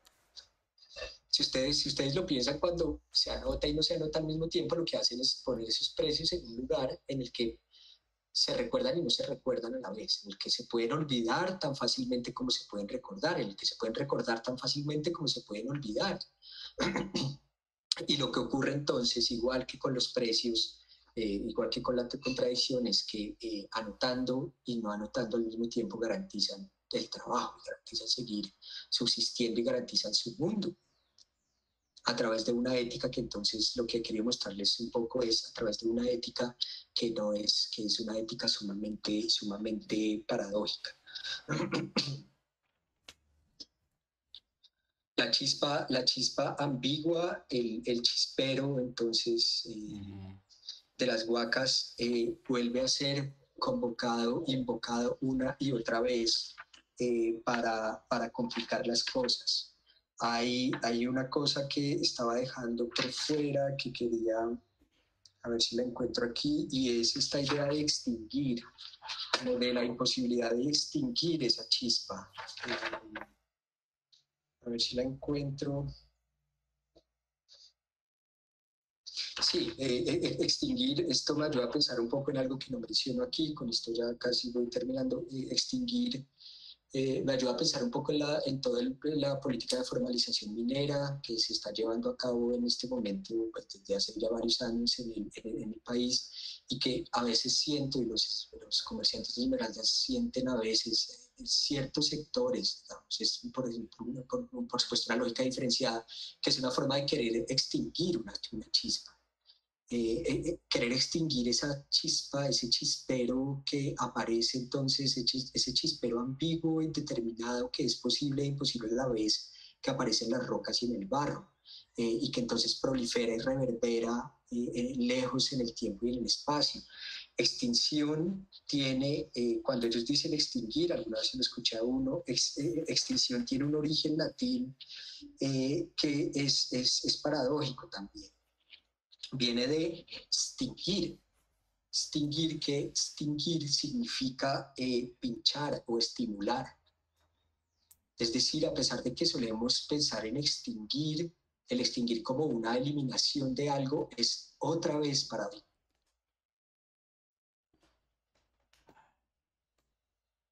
¿Qué pasó? ¿Qué pasó? ¿Se nos fue? ¿O soy el único? ¿Será que no estoy en este mundo? No, se paró, se paró. Ah, güey, madre, estaba en lo más bueno. Ahí está Vladimir. ¿Qué hubo, mano? ¿Qué hubo? Qué pena, es que tengo un computador que funciona a las patadas y se fundió. Pero ya estoy en otro. Estábamos en la etimología de extinguir, para que por Dios no se pierda porque nos tiene en vilo. Sí, no, entonces lo chévere de extinguir, aquí ya me pasé un computador que funciona mejor, lo chévere de extinguir entonces es que las dos cosas al mismo tiempo, que extinguir, pero bueno, igual, lo voy a compartir ya creo que no quedan diapositivas, sencillamente aquí ya lo veo para ir finalizando. Extinguir entonces hace las dos cosas al mismo tiempo, es como una eliminación que estimula. Extinguir busca eliminar algo, pero al mismo tiempo es un pinchazo. Y es súper bonito, es como el punctum de Roland Barthes, como al mismo tiempo que busca eliminar, estimula para que algo nuevo surja. Entonces creo que lo que se esfuerzan todos los esmeralderos, todos los comerciantes, es justamente en evitar la extinción o en aprovechar el pinchazo, para continuar vivos y para continuar produciendo chisperos, produciendo chispas y luces verdes, que es lo que más o menos he querido mostrarles acá, y es esa luz verde. Ese chispero verde que surge entre el barro y las rocas es siempre ambiguo, es siempre indeterminado, prolifera y reverbera a lo largo del país, por decirlo menos, en distintos espacios insospechados. Y creo que ahí tenemos un montón de cosas que aprender acerca de la manera como pensamos, no solo fenómenos como estos extractivistas, sino en general, cómo pensamos y cómo construimos nuestros mundos. Era eso, qué pena ahí la interrupción tecnológica, pero eso era más o menos lo que traía yo para contarles. Muchísimas gracias, Vladimir. Una exposición brillante que nos abre montones de preguntas. Acá tenemos a nuestras dos de las expositoras de conferencias pasadas, Edith Llamas y Claudia Alexandra Duque. También está Rolando Magaña, que estuvo justamente hace 8 días. Y vea qué bonito porque rima bonito con la exposición acerca de illas, que son otros modos de piedras, otros modos de ser de las piedras, de la belleza, de la riqueza y por supuesto de las paradojas que se pueden seguir extendiendo. Entonces, antes de yo hacer mi intervención ahí con preguntas que tengo anotadas y cosas que me suscita lo que usted ha presentado, amigas y amigos, alcen la mano o abran los micrófonos e intervengan. Juan José Gallego, empiece. Hagamos intervenciones de a dos y para que vaya respondiendo Vladimir. Hágale, Juan José. Bien, gracias. Primero, pues, hace mucho tiempo no me sentía tan confundido, como que mi cabeza me está dando vueltas y vueltas y vueltas sin parar, porque toda la exposición trascendí y volví a la tierra en las discusiones de la sociología y la antropología, más en Weber y en Marx, pero también con la antropología económica en términos del prestigio y el valor del prestigio en esta relación.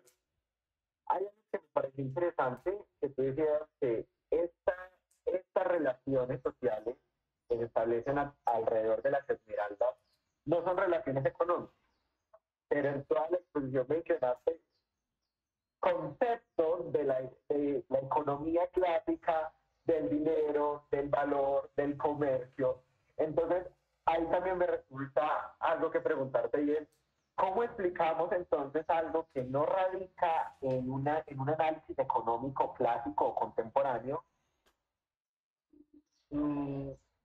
A ver, reformulo. ¿Cómo explicamos algo que no se concibe económicamente clásico ni contemporáneo, pero desde las mismas categorías de la economía clásica y la contemporaneidad? O sea, porque tú decías, esto lo podemos, miremos lo que refuta lo que dice Weber, refuta lo que dice Marx, pero eso no me quedó como muy claro, entonces yo quedé como, wow, ¿también es paradójico o cómo vamos por ahí? Lo segundo es con esta cuestión del regateo.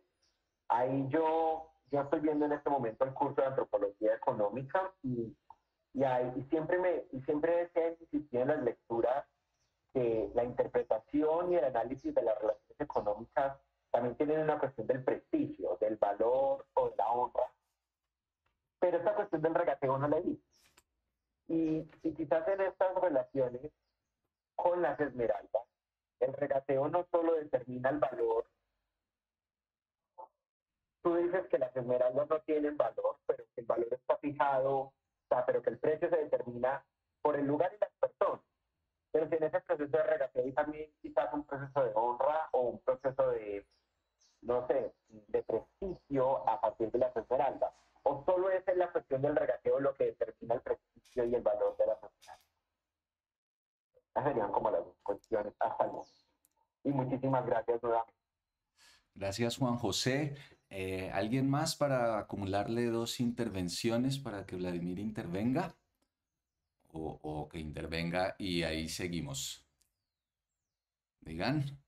A la una, a las dos, no hay regateo en este momento, entonces hágale Vladimir y porque así empezamos. Muchas gracias Juan José por la pregunta, porque no, lo que es normal es que la gente, nadie empiece, entonces hágale. Listo, listo. Muchas gracias, Juan José, por la pregunta. Yo no tengo, yo no tengo del todo la respuesta, Juan José. Creo que a la primera pregunta, digamos, es que no quiero que decir es paradójico se convierta en un caballito de batalla para escaparse de las discusiones, porque creo que hay momentos en los que hay que tomar una decisión, y la decisión que yo no he sabido bien cómo tomar y que hace parte del trabajo es lo que a ellos mismos les ocurre, y, y creo que es el trabajo de la antropología en buena parte, y es cómo encontrar otras formas de nombrar que no sean las formas que suelen existir. Y creo que para eso hay que ser sumamente minucioso en escuchar a la gente y en escuchar las palabras que utilizan y en pararle bolas a cómo hacen ellos. A mí creo que lo que he encontrado, digamos, para ponerme en el tono en que usted lo pone en términos más académicos, digamos, de la antropología económica, etcétera, yo he encontrado una gran inspiración en la espectrología.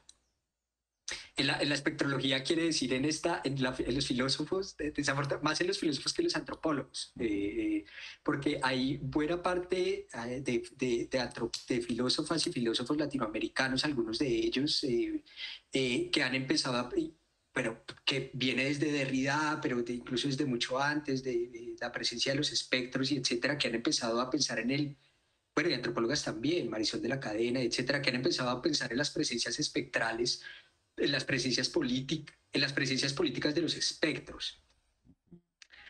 Y creo que ahí hay mucho de lo que puedo aprender, digamos, y ahí he encontrado yo mucha inspiración. El lenguaje de la espectrología es completamente distinto al lenguaje de la economía.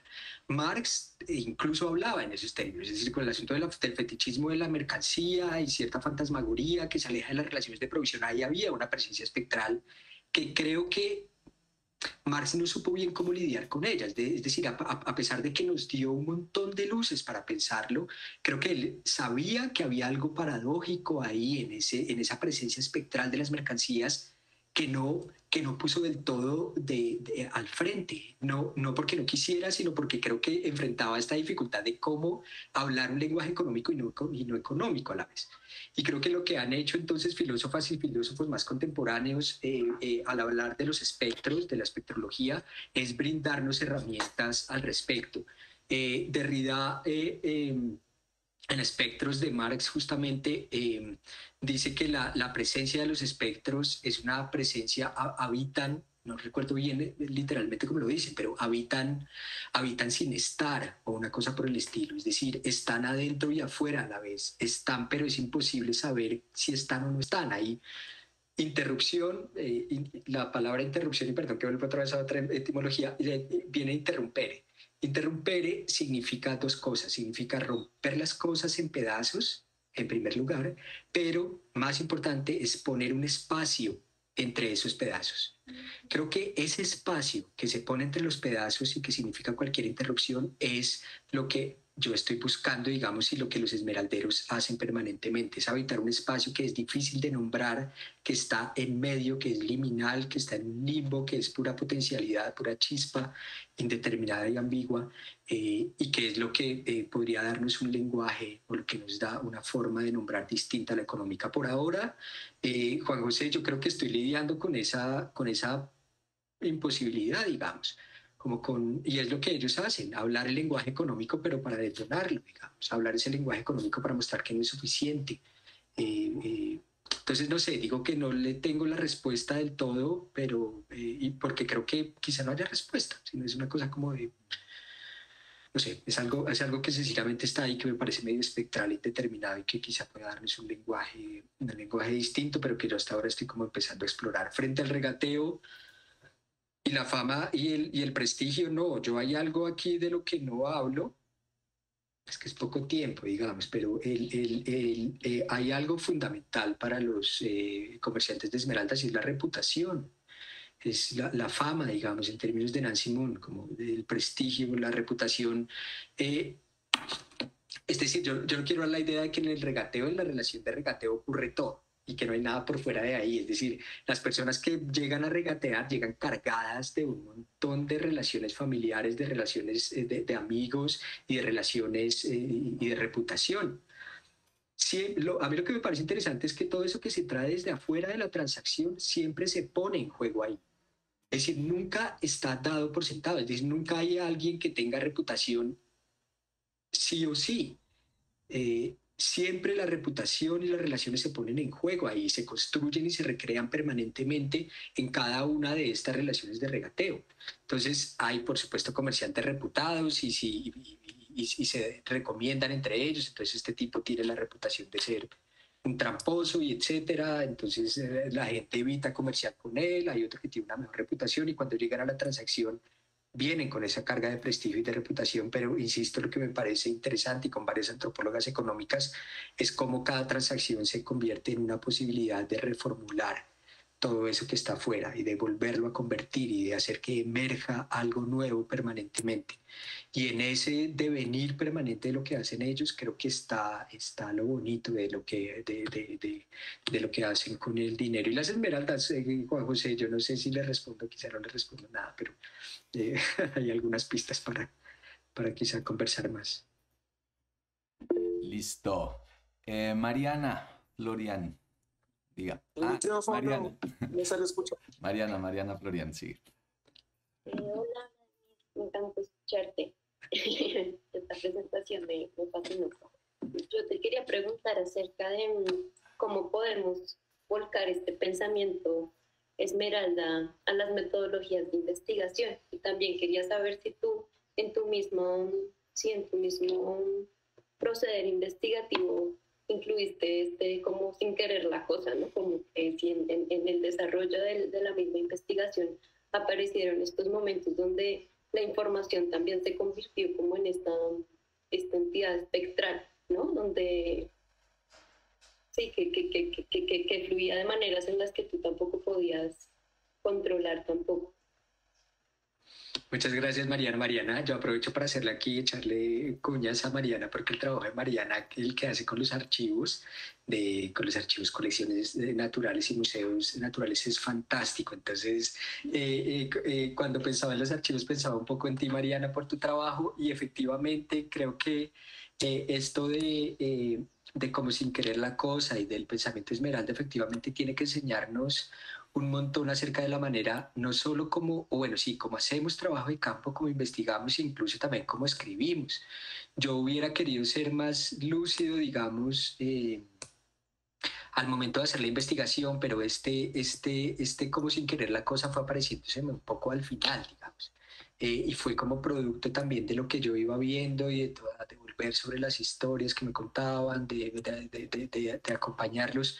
Pero creo que sin duda, ahora que lo veo un poco en retrospectiva, sin duda, creo que como sin querer la cosa, pues es una manera de hacer etnografía, porque justamente combina el dilema en el que siempre estamos los antropólogos, digamos, como la tensión entre tener que planear y tener que redactar proyectos y saber más o menos hacia dónde vamos, pero al mismo tiempo tener la capacidad de dejarnos interrumpir permanentemente, sin que eso interruptivo, bueno, nos pierda, aunque usualmente nos pierde y está bien que nos pierda, pero al mismo tiempo saber qué hacemos con esas interrupciones. Y creo que lo que hacen los esmeralderos es muy parecido en ese sentido a lo que hacemos los antropólogos. Lo que hacen los esmeralderos es insinuar, entonces lo decía yo por ahí en un artículo que salió hace poquito, insinuar que es una manera, digamos, de como intentar ir hacia algún lugar que no sabemos bien qué lugar es y que solo podemos insinuar, que solo podemos como insinuar que va a aparecer, insinuar que vamos a encontrar algo y que no sabemos qué es, pero que de repente disponemos todo para que ese algo que va a aparecer nos sorprenda y nos interrumpa y tengamos la disposición y la humildad suficiente para darnos cuenta que nos interrumpe.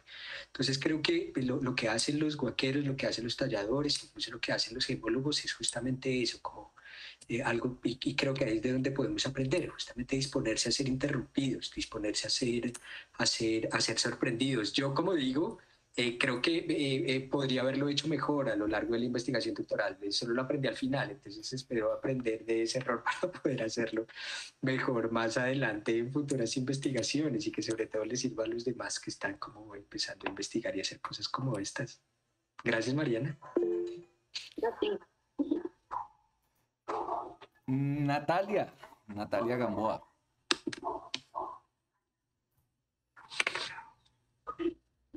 Hola, ¿cómo están? ¿Me escuchan bien? Sí. Listo, vale.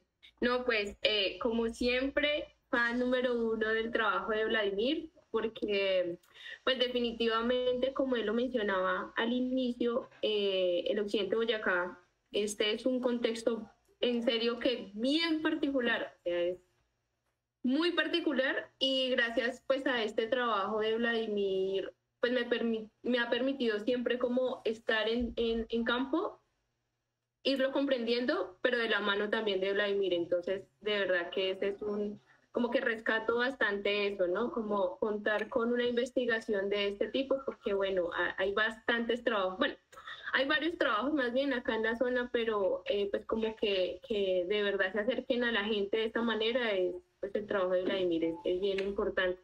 Entonces, yo quiero rescatar como de todo lo que mencionó Vladimir, bueno, una palabra que no la había escuchado antes y es esta idea del acto creativo, porque claro, pues es como uno de esos temas que estoy abordando en mi tesis y me parece muy, muy interesante mencionar el trabajo de la gente, la disposición de la gente, de los negociadores, de los huaqueros, como un acto creativo. ¿Sí? Porque creo que precisamente es, o bueno, yo lo relaciono con un concepto que estoy trabajando también y es el de la dominancia, el del dominio, y es que un acto creativo es como tomar un conocimiento que uno tiene y llevarlo al dominio de lo que de la manera como uno lo pueda expresar, ¿sí? Entonces, bueno, por eso lo asociamos tanto al arte, porque el acto creativo de un pintor pues es tomar esos conocimientos de un contexto específico y llevarlos y plasmarlos en la pintura. Pero decir que la gente tiene también, que ese conocimiento es un acto creativo, me parece como una cosa muy, muy, de verdad, muy bacana, y gracias porque yo lo tenía escrito por allá en un pie de página y lo acabo de cambiar, o sea, ya hace parte de la parte, pues como del documento formal. Entonces, creo que definitivamente sí es eso, porque aquí el contexto, pues aquí en Muso, el contexto es de nuevo tan particular que en serio uno se ve, es decir, el campo lo lleva a uno a darle vuelta a los conceptos, tal cual como la guaquería, ¿sí? Entonces, por ejemplo, bueno, esto lo menciono en relación al acto creativo con el dominio o la dominancia, ¿no? Que generalmente lo vemos de una manera despectiva y resulta ser como para mí uno de los argumentos más poderosos, y es que la gente es dominante porque tiene un conocimiento y lo domina, ¿sí? Y lo domina en su propia lógica y lo domina en su contexto. Entonces, bueno, es que este pueblo es maravilloso. Y la pregunta que quería dejarle a Vladimir es que pues Vladimir se acerca bastante a las instituciones, ¿no? Instituciones gubernamentales, pero también, por ejemplo, a otro tipo de actores a los que yo no me he acercado, como los talladores. Y es bueno, ¿cuál es entonces nuestro rol como investigadores sociales en este momento, lo digo en este momento, hoy día, alrededor de un tema que está teniendo tanta fuerza, y es la denominación de origen? ¿Sí? Porque toca precisamente todo este tema del precio, de lo económico, de lo formal. Bueno, esa es como la gran cuestión que quiero dejar. Gracias.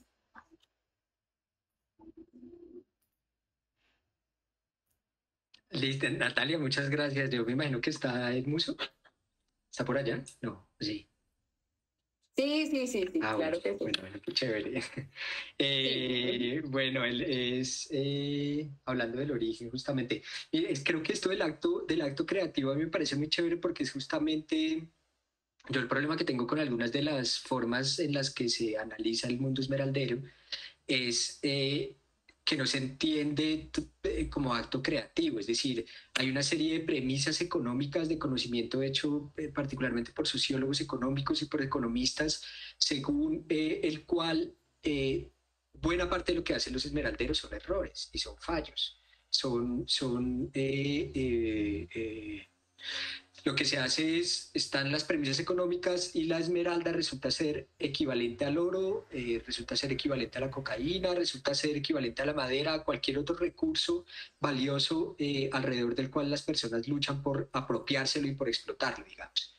Entonces, en ese es, digamos, cuando se entiende lo que hacen los esmeralderos a partir de esas premisas ya establecidas, creo que muy buena parte de justamente esta creatividad y de todo lo que podemos aprender, del conocimiento que emerge de sus prácticas, se desvanece.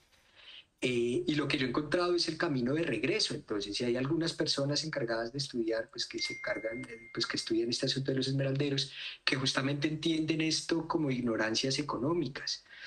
Todo lo que hacen los guaqueros como la ignorancia de los principios económicos, la ignorancia de cómo funciona una cadena comercial en realidad. Y creo que si uno le da la vuelta a este asunto y se fija en todo el conocimiento que está puesto en juego, lo que encuentra es que hay una propuesta distinta que yo no sé, como decía ahora con Juan José, yo no sé nombrar del todo, pero que es económica y no es económica al mismo tiempo. Es decir, creo que la creatividad está justamente en algo distinto, cuyo potencial justamente está en no poder ser nombrado del todo. Entonces a mí este asunto del acto creativo me parece que nos ayuda a darle la vuelta a la manera como entendemos lo que la gente hace y el conocimiento que las personas construyen a partir de sus prácticas, y que a mí me parece, pues bueno, es quizá de las cosas más importantes que he encontrado yo, que he aprendido de los esmeralderos. Esto de la denominación de origen, Natalia, es un problema, ¿no? Es un problema político y económico muy grave. Eh, como quizá algunos saben, aquí en el caso de otras mercancías, saber de dónde viene algo, saber de dónde viene una esmeralda, de dónde viene el carbón, de dónde viene el oro, etcétera, es un discurso en buena parte relacionado con la trazabilidad, digamos, con esta idea de la mina al mercado, como de mine to market, de saber de dónde vienen las cosas y poder garantizar la trazabilidad de las mercancías. Hay un sector del gremio esmeraldero que está impulsando esto porque, por supuesto, es una manera en la que las esmeraldas pueden integrarse al mercado global de los minerales, garantizando su trazabilidad, pero la disputa política que hay en el interior del gremio es cómo hacemos para que eso no se revierta o no implique un monopolio, la monopolización de las esmeraldas. Al lado hay una cosa muy bonita, y es que los espectros no tienen origen. Los espectros no se originan en ningún lado, los espectros ni vienen hacia algún lugar ni van hacia ningún otro lugar, ni siquiera están en algún lugar. Y creo que toda la disputa con la denominación de origen es una disputa también ontológica. Sí, es decir, podemos decir viene de tal mina, pero muy buena parte de lo que yo he visto con los funcionarios públicos del Ministerio de Minas es graciosísimo, deberían verlos ustedes. Yo me burlo de ellos, pero en buena onda. Verlos en Muso, verlos en las minas y hablando con los guaqueros y preguntándoles como el origen, ¿y usted de dónde sacó esa esmeralda? Y exigiéndoles que establezcan un único lugar de donde vino la esmeralda. Entonces que digan, fue en la Quebrada Las Ánimas en el... No sé, los funcionarios tienen toda esta georreferenciación para ponerle números a eso, pero los guaqueros se mueren de la risa porque ellos saben que las esmeraldas no tienen un origen y se ríen de los funcionarios y les dicen, pues que no sé, del barro, de una roca, de algún lugar, de ningún lugar. Entonces creo que la disputa con toda la denominación de origen puede ser económica y puede ser política, pero creo que es ontológica y es espectral, digamos, para ponerlo en esos términos. Es como las esmeraldas y las esmeraldas como acontecimiento escapan de esta lógica económica entendida en esos términos. Así que creo que cuando los guaqueros se molestan con la denominación de origen, lo ponen en términos del monopolio, de que no queremos que nos monopolicen las esmeraldas, pero al mismo tiempo en estos términos ontológicos y espectrales, de entidades cuyo origen es indeterminado, sencillamente. Yo estaba alejado un poco, Natalia, digamos, de estos escenarios políticos ahora de disputa sobre la denominación de origen. Sé que hay varias profes y hay gente que está como metida en esto, y creo que es algo que hay que pensar con mucho cuidado, que es muy delicado, pero bueno, habrá espacios en los que se pueda dar la discusión en este sentido. Gracias por las preguntas, Natalia. Bueno, voy a hacer mi intervención porque si no... no, Rolando. Primero Rolando y después voy yo. Y gracias Natalia por la pregunta. Entonces hágale Rolando. Hola, buenas tardes. Muchas gracias, Vladimir, por tu presentación. Sí se escucha, ¿verdad? Sí, señora, ahí lo escuchamos. Bueno. Yo desconozco en realidad el tema y me parece de verdad muy interesante tu trabajo. Y como desconozco el contexto, a mí me surgen varias preguntas que quisiera más bien hacer, ¿no? Que están relacionados con la cuestión más bien un poco etnográfica. Y bueno, la primera pregunta es, ¿de dónde vino tu interés por este tema? Me parece súper interesante. Tal vez pueda haber alguna relación a través de algún amigo, un pariente o algo así que generó tu interés particular sobre este tipo de temática, o puede ser también por una relación más bien incluso vinculada a una historia como más, una historia individual, personal. Esa es como mi duda.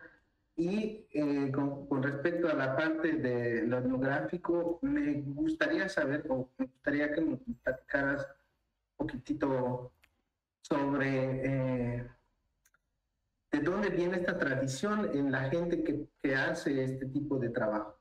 O sea, es un trabajo que estaba antes de la, digamos, de la creación del Estado moderno. Es un trabajo que se realiza, no sé, por parte de los grupos que estaban asentados en esta región desde mucho antes de la conformación del Estado colombiano. Son muchas ideas que me surgen, ¿no? ¿Cómo se perpetúa esta tradición, por ejemplo, o este trabajo? ¿Cómo se transmite hacia nuevas generaciones o cómo se ha transmitido a lo largo del tiempo, ¿no? Por ejemplo. Y ¿quiénes son estas personas? ¿Son hombres en su mayoría? ¿Son mujeres? ¿Participan mujeres? ¿Son jóvenes? ¿Existen reglas sobre sobre quién puede aprender este tipo de trabajo, sobre quiénes tienen conocimiento y lo pueden heredar? En este sentido me pregunto, ¿las mujeres, por ejemplo, tienen impedido, ¿no?, a partir de algunas ideas o no, poder participar en este tipo de actividad? Y una más que tiene que ver con la articulación entre lo local y lo global, es cómo se da esa transición entre, no sé si podríamos decir que se trata de una actividad informal o está integrada a la economía. Por lo que yo entiendo, está integrada a la economía formal. Pero ¿cómo se da ese proceso, ¿no? Es decir, forman o son parte de un sindicato reconocido que tienen derechos como las clases trabajadoras en general. Y para terminar, y me disculpo por la larga intervención, es si en algún momento has pensado hacer un trabajo como tipo Apadurai, creo que habla del significado de las cosas, algo así. Hace muchos años leí ese trabajo, que dice que el valor de los objetos se da por la circulación, es decir, como los distintos grupos pueden otorgarle un valor distinto a los objetos a partir de su percepción, de su cultura y de su contexto social particular. Gracias. Luis Alberto, si quiere me deja responder a este montón de preguntas. Claro, de Rolando. Gracias Rolando, muchas gracias, y me alegra mucho que le genere tantas preguntas. Esto creo que de eso se trata. No puedo responderle todas, de pronto podemos sentarnos después luego y conversar un poco más, con más tiempo, pero entonces déjeme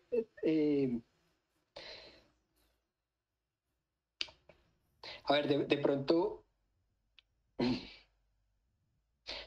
empezar por lo último que menciona, el asunto de Apaduray, que efectivamente es bien interesante. Pues Apaduray constituye como una tendencia muy importante en la antropología económica y del que hemos aprendido un montón. Yo tengo un problema con la circulación.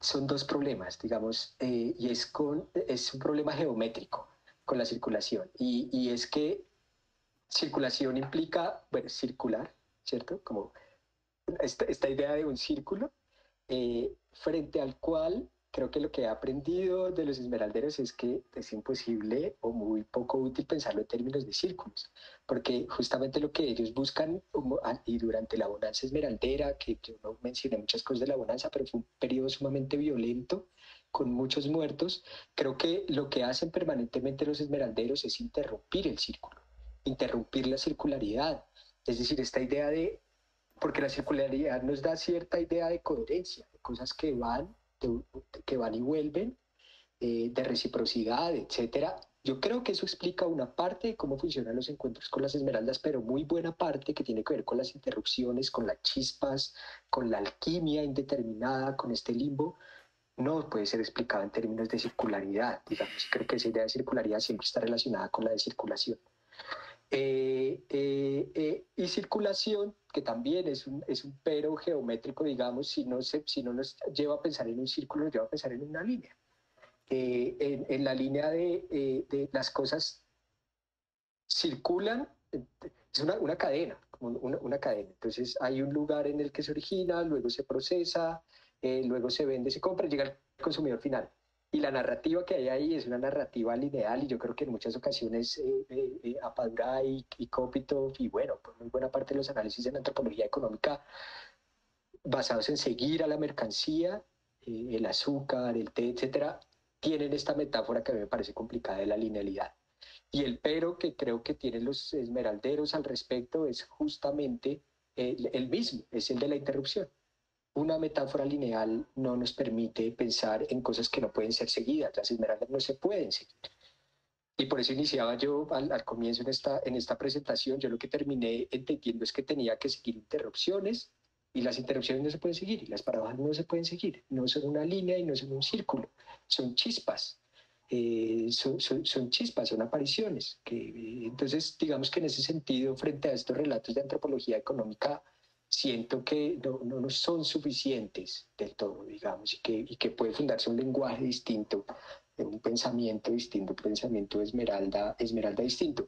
Esta idea de la línea de la circulación es la narrativa propia de la OCDE, de la OCDE, digamos, de la trazabilidad, y es lo que se busca imponer, saber de dónde vienen, dónde inicia y dónde acaba. Y creo que en ese sentido pues no nos basta, insisto.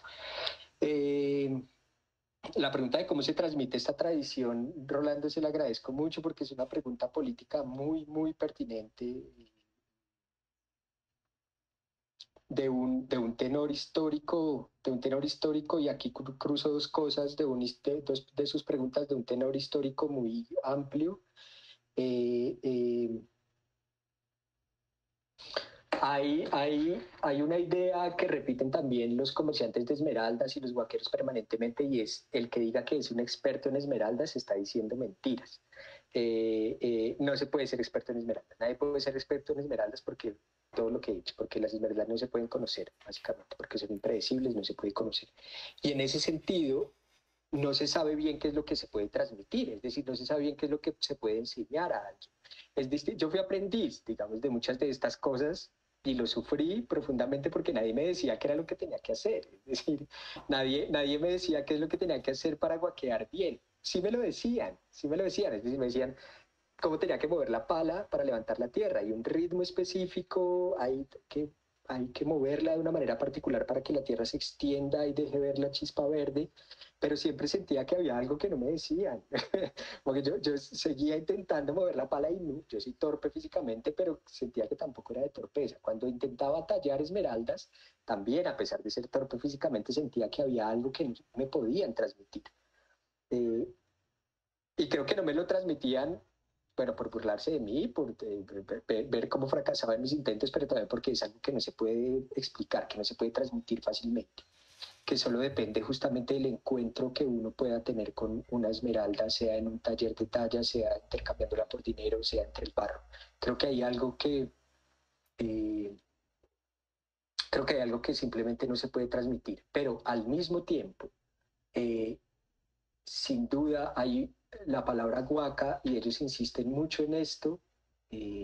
La palabra guaca, dicen, viene de guacata, y guacata, dicen, es una palabra de origen muisca, dicen a veces dicen chipcha, y a través de la palabra huaca, y bueno, Luis Alberto sabe mucho de este asunto y nos puede echar luces, a través de esto lo que hacen, y particularmente ahora, en los últimos años, los huaqueros, es defenderse frente a la formalización minera. Para ellos, recuperar la ancestralidad de la huaquería se ha convertido en una manera de defender. No es un caso único, por supuesto, defender su territorio y defender su actividad de todo el proceso de modernización que ha venido de la mano con el ingreso de Colombia a la OCDE, y que exige justamente la denominación de origen, la trazabilidad y etcétera. Defenderse de eso y defenderse de la llegada de las multinacionales mineras al occidente de Boyacá. Han llegado un par de multinacionales en los últimos años. Antes toda la extracción y el comercio estaba en manos de patrones esmeralderos. Por un cambio generacional llegaron particularmente dos multinacionales muy grandes y han sido sumamente violentas con la gente. Entonces, recuperar, al mismo tiempo que hay cosas que no se pueden transmitir y que ellos insisten en eso, al mismo tiempo necesitan construir un relato histórico en el que se demuestre que esto se ha transmitido. Y se ha transmitido desde los musos, desde los indígenas musos, y una labor ancestral que les permite ahora a ellos trazar este relato histórico y defenderse frente a esta llegada de las multinacionales y de la formalización de la minería. Creo que eso, Rolando, como para no explicar más cosas aquí, porque si no nos quedamos, pero de pronto cuadramos y hablamos en otro momento más sobre este asunto. Muchas gracias por las preguntas. Bueno, yo voy a decir, digamos, muchísimas gracias primero que todo, Vladimir. Es una conversación que nos debemos y que tiene que continuar, porque hay mucha cosa atravesando. Se me ocurren muchas cosas de las que quisiera hablar, pero mejor hago una pregunta, porque siento en todo lo que nos ha dicho hoy que, por supuesto, la idea de paradojas extendidas puede ser tremendamente fértil, porque lo que hay es paradojas y paradojas y paradojas todo el tiempo, digamos, y mientras usted hablaba, se me ocurre una que yo he trabajado bastante, que es que una de las paradojas centrales de esta cosa es que la riqueza arruina, y que es en las ruinas en donde está la riqueza, en las ruinas del mundo, por otro lado. Y me acuerdo de una cosa que está en Manuel Ancísar y está también contado allá en un textico que publicamos de don Elí Valero, y es del tambre, porque tambrear es retener agua, como en una represa, y después soltar, y esa vaina lo que hace es que bota el agua, y ahí en esa agua fulgurante, hirviente, rodante, van las chispas, que son las que encuentran los huaqueros. Y por eso todo eso que ha repetido usted tan bellamente, lo de chispas, para Edith y para Rolando, es bien importante que las esmeraldas muy pequeñitas se llaman chispas o chisperos, o las aparecen como chispas. Y como chispas es como fulguraciones intempestivas, maravillosas y terribles. Y entonces, bueno, la otra cosa que quiero señalar dentro de lo que usted ha dicho y que le quiero preguntar es si usted ha advertido alguna continuidad, porque usted ha dicho muchas cosas muy bacanas. Empezó por un lado y no siguió, y quisiera, si es posible, que siga un poquitico, que lo que hacen los gemólogos es advertir que dentro de la esmeralda, que a ella también le está pasando la vida, y ella cambia y puede cambiar, puede volverse muy valiosa, o puede perder su valor eventualmente ella misma, porque ella misma no está siendo siempre ella misma. Y eso es bello, porque por dentro usted dice tiene un jardín, tiene jardines, y eso me pareció bellísimo. Yo nunca había escuchado eso.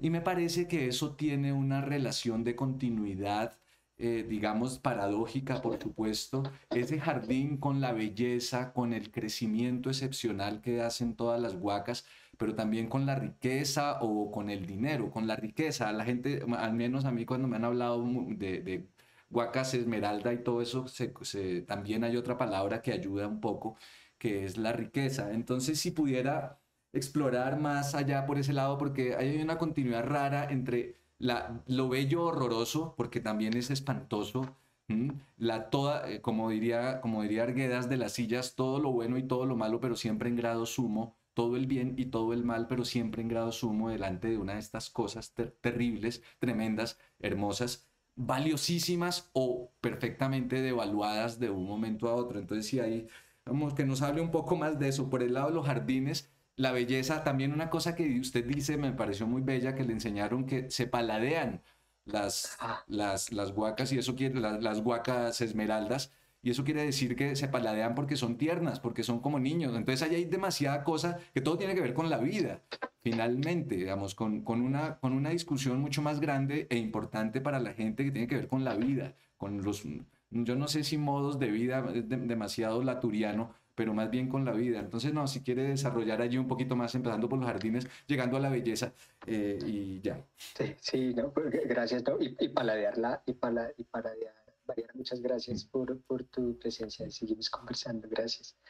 Y paladear la muerte también, que es porque sí,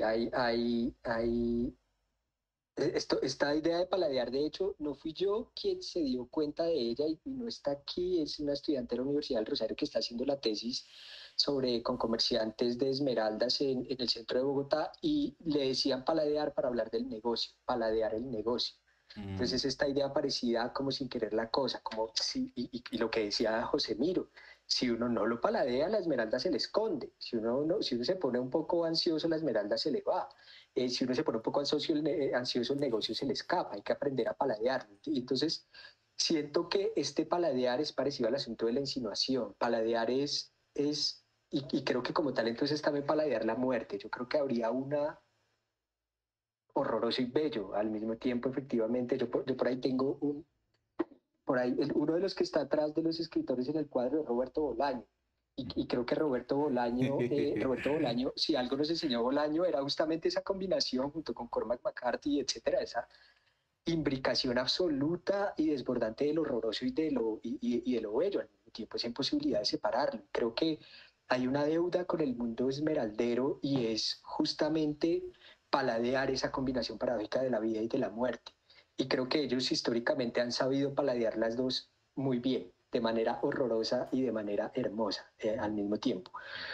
Y creo que los jardines, pero yo confieso que decía que el trabajo de campo se extiende permanentemente y ahora está extendido porque una de las cosas que estoy empezando a explorar con los gemólogos o que quiero empezar a explorar, es justamente los jardines. Ahí, los jardines dentro de las esmeraldas están llenas de sorpresas y de los jardines, al interior de las esmeraldas hay inclusiones gaseosas, hay inclusiones sólidas, hay inclusiones líquidas, pero al mismo tiempo hay agujeros y hay rupturas, hay agujeros negros en los que no se sabe bien qué hay, que uno a veces ve y a veces no ve, en los que agujeros que aparecen de repente. Cuando uno está tallando una esmeralda, algunos agujeros no se ven, y cuando uno la está tallando lentamente y paladeándole la forma, aparece de repente un agujero.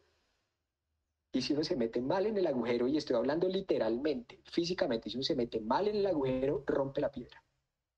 Rompe la piedra y se le viene un problema inmenso, y sobre todo es una piedra costosa.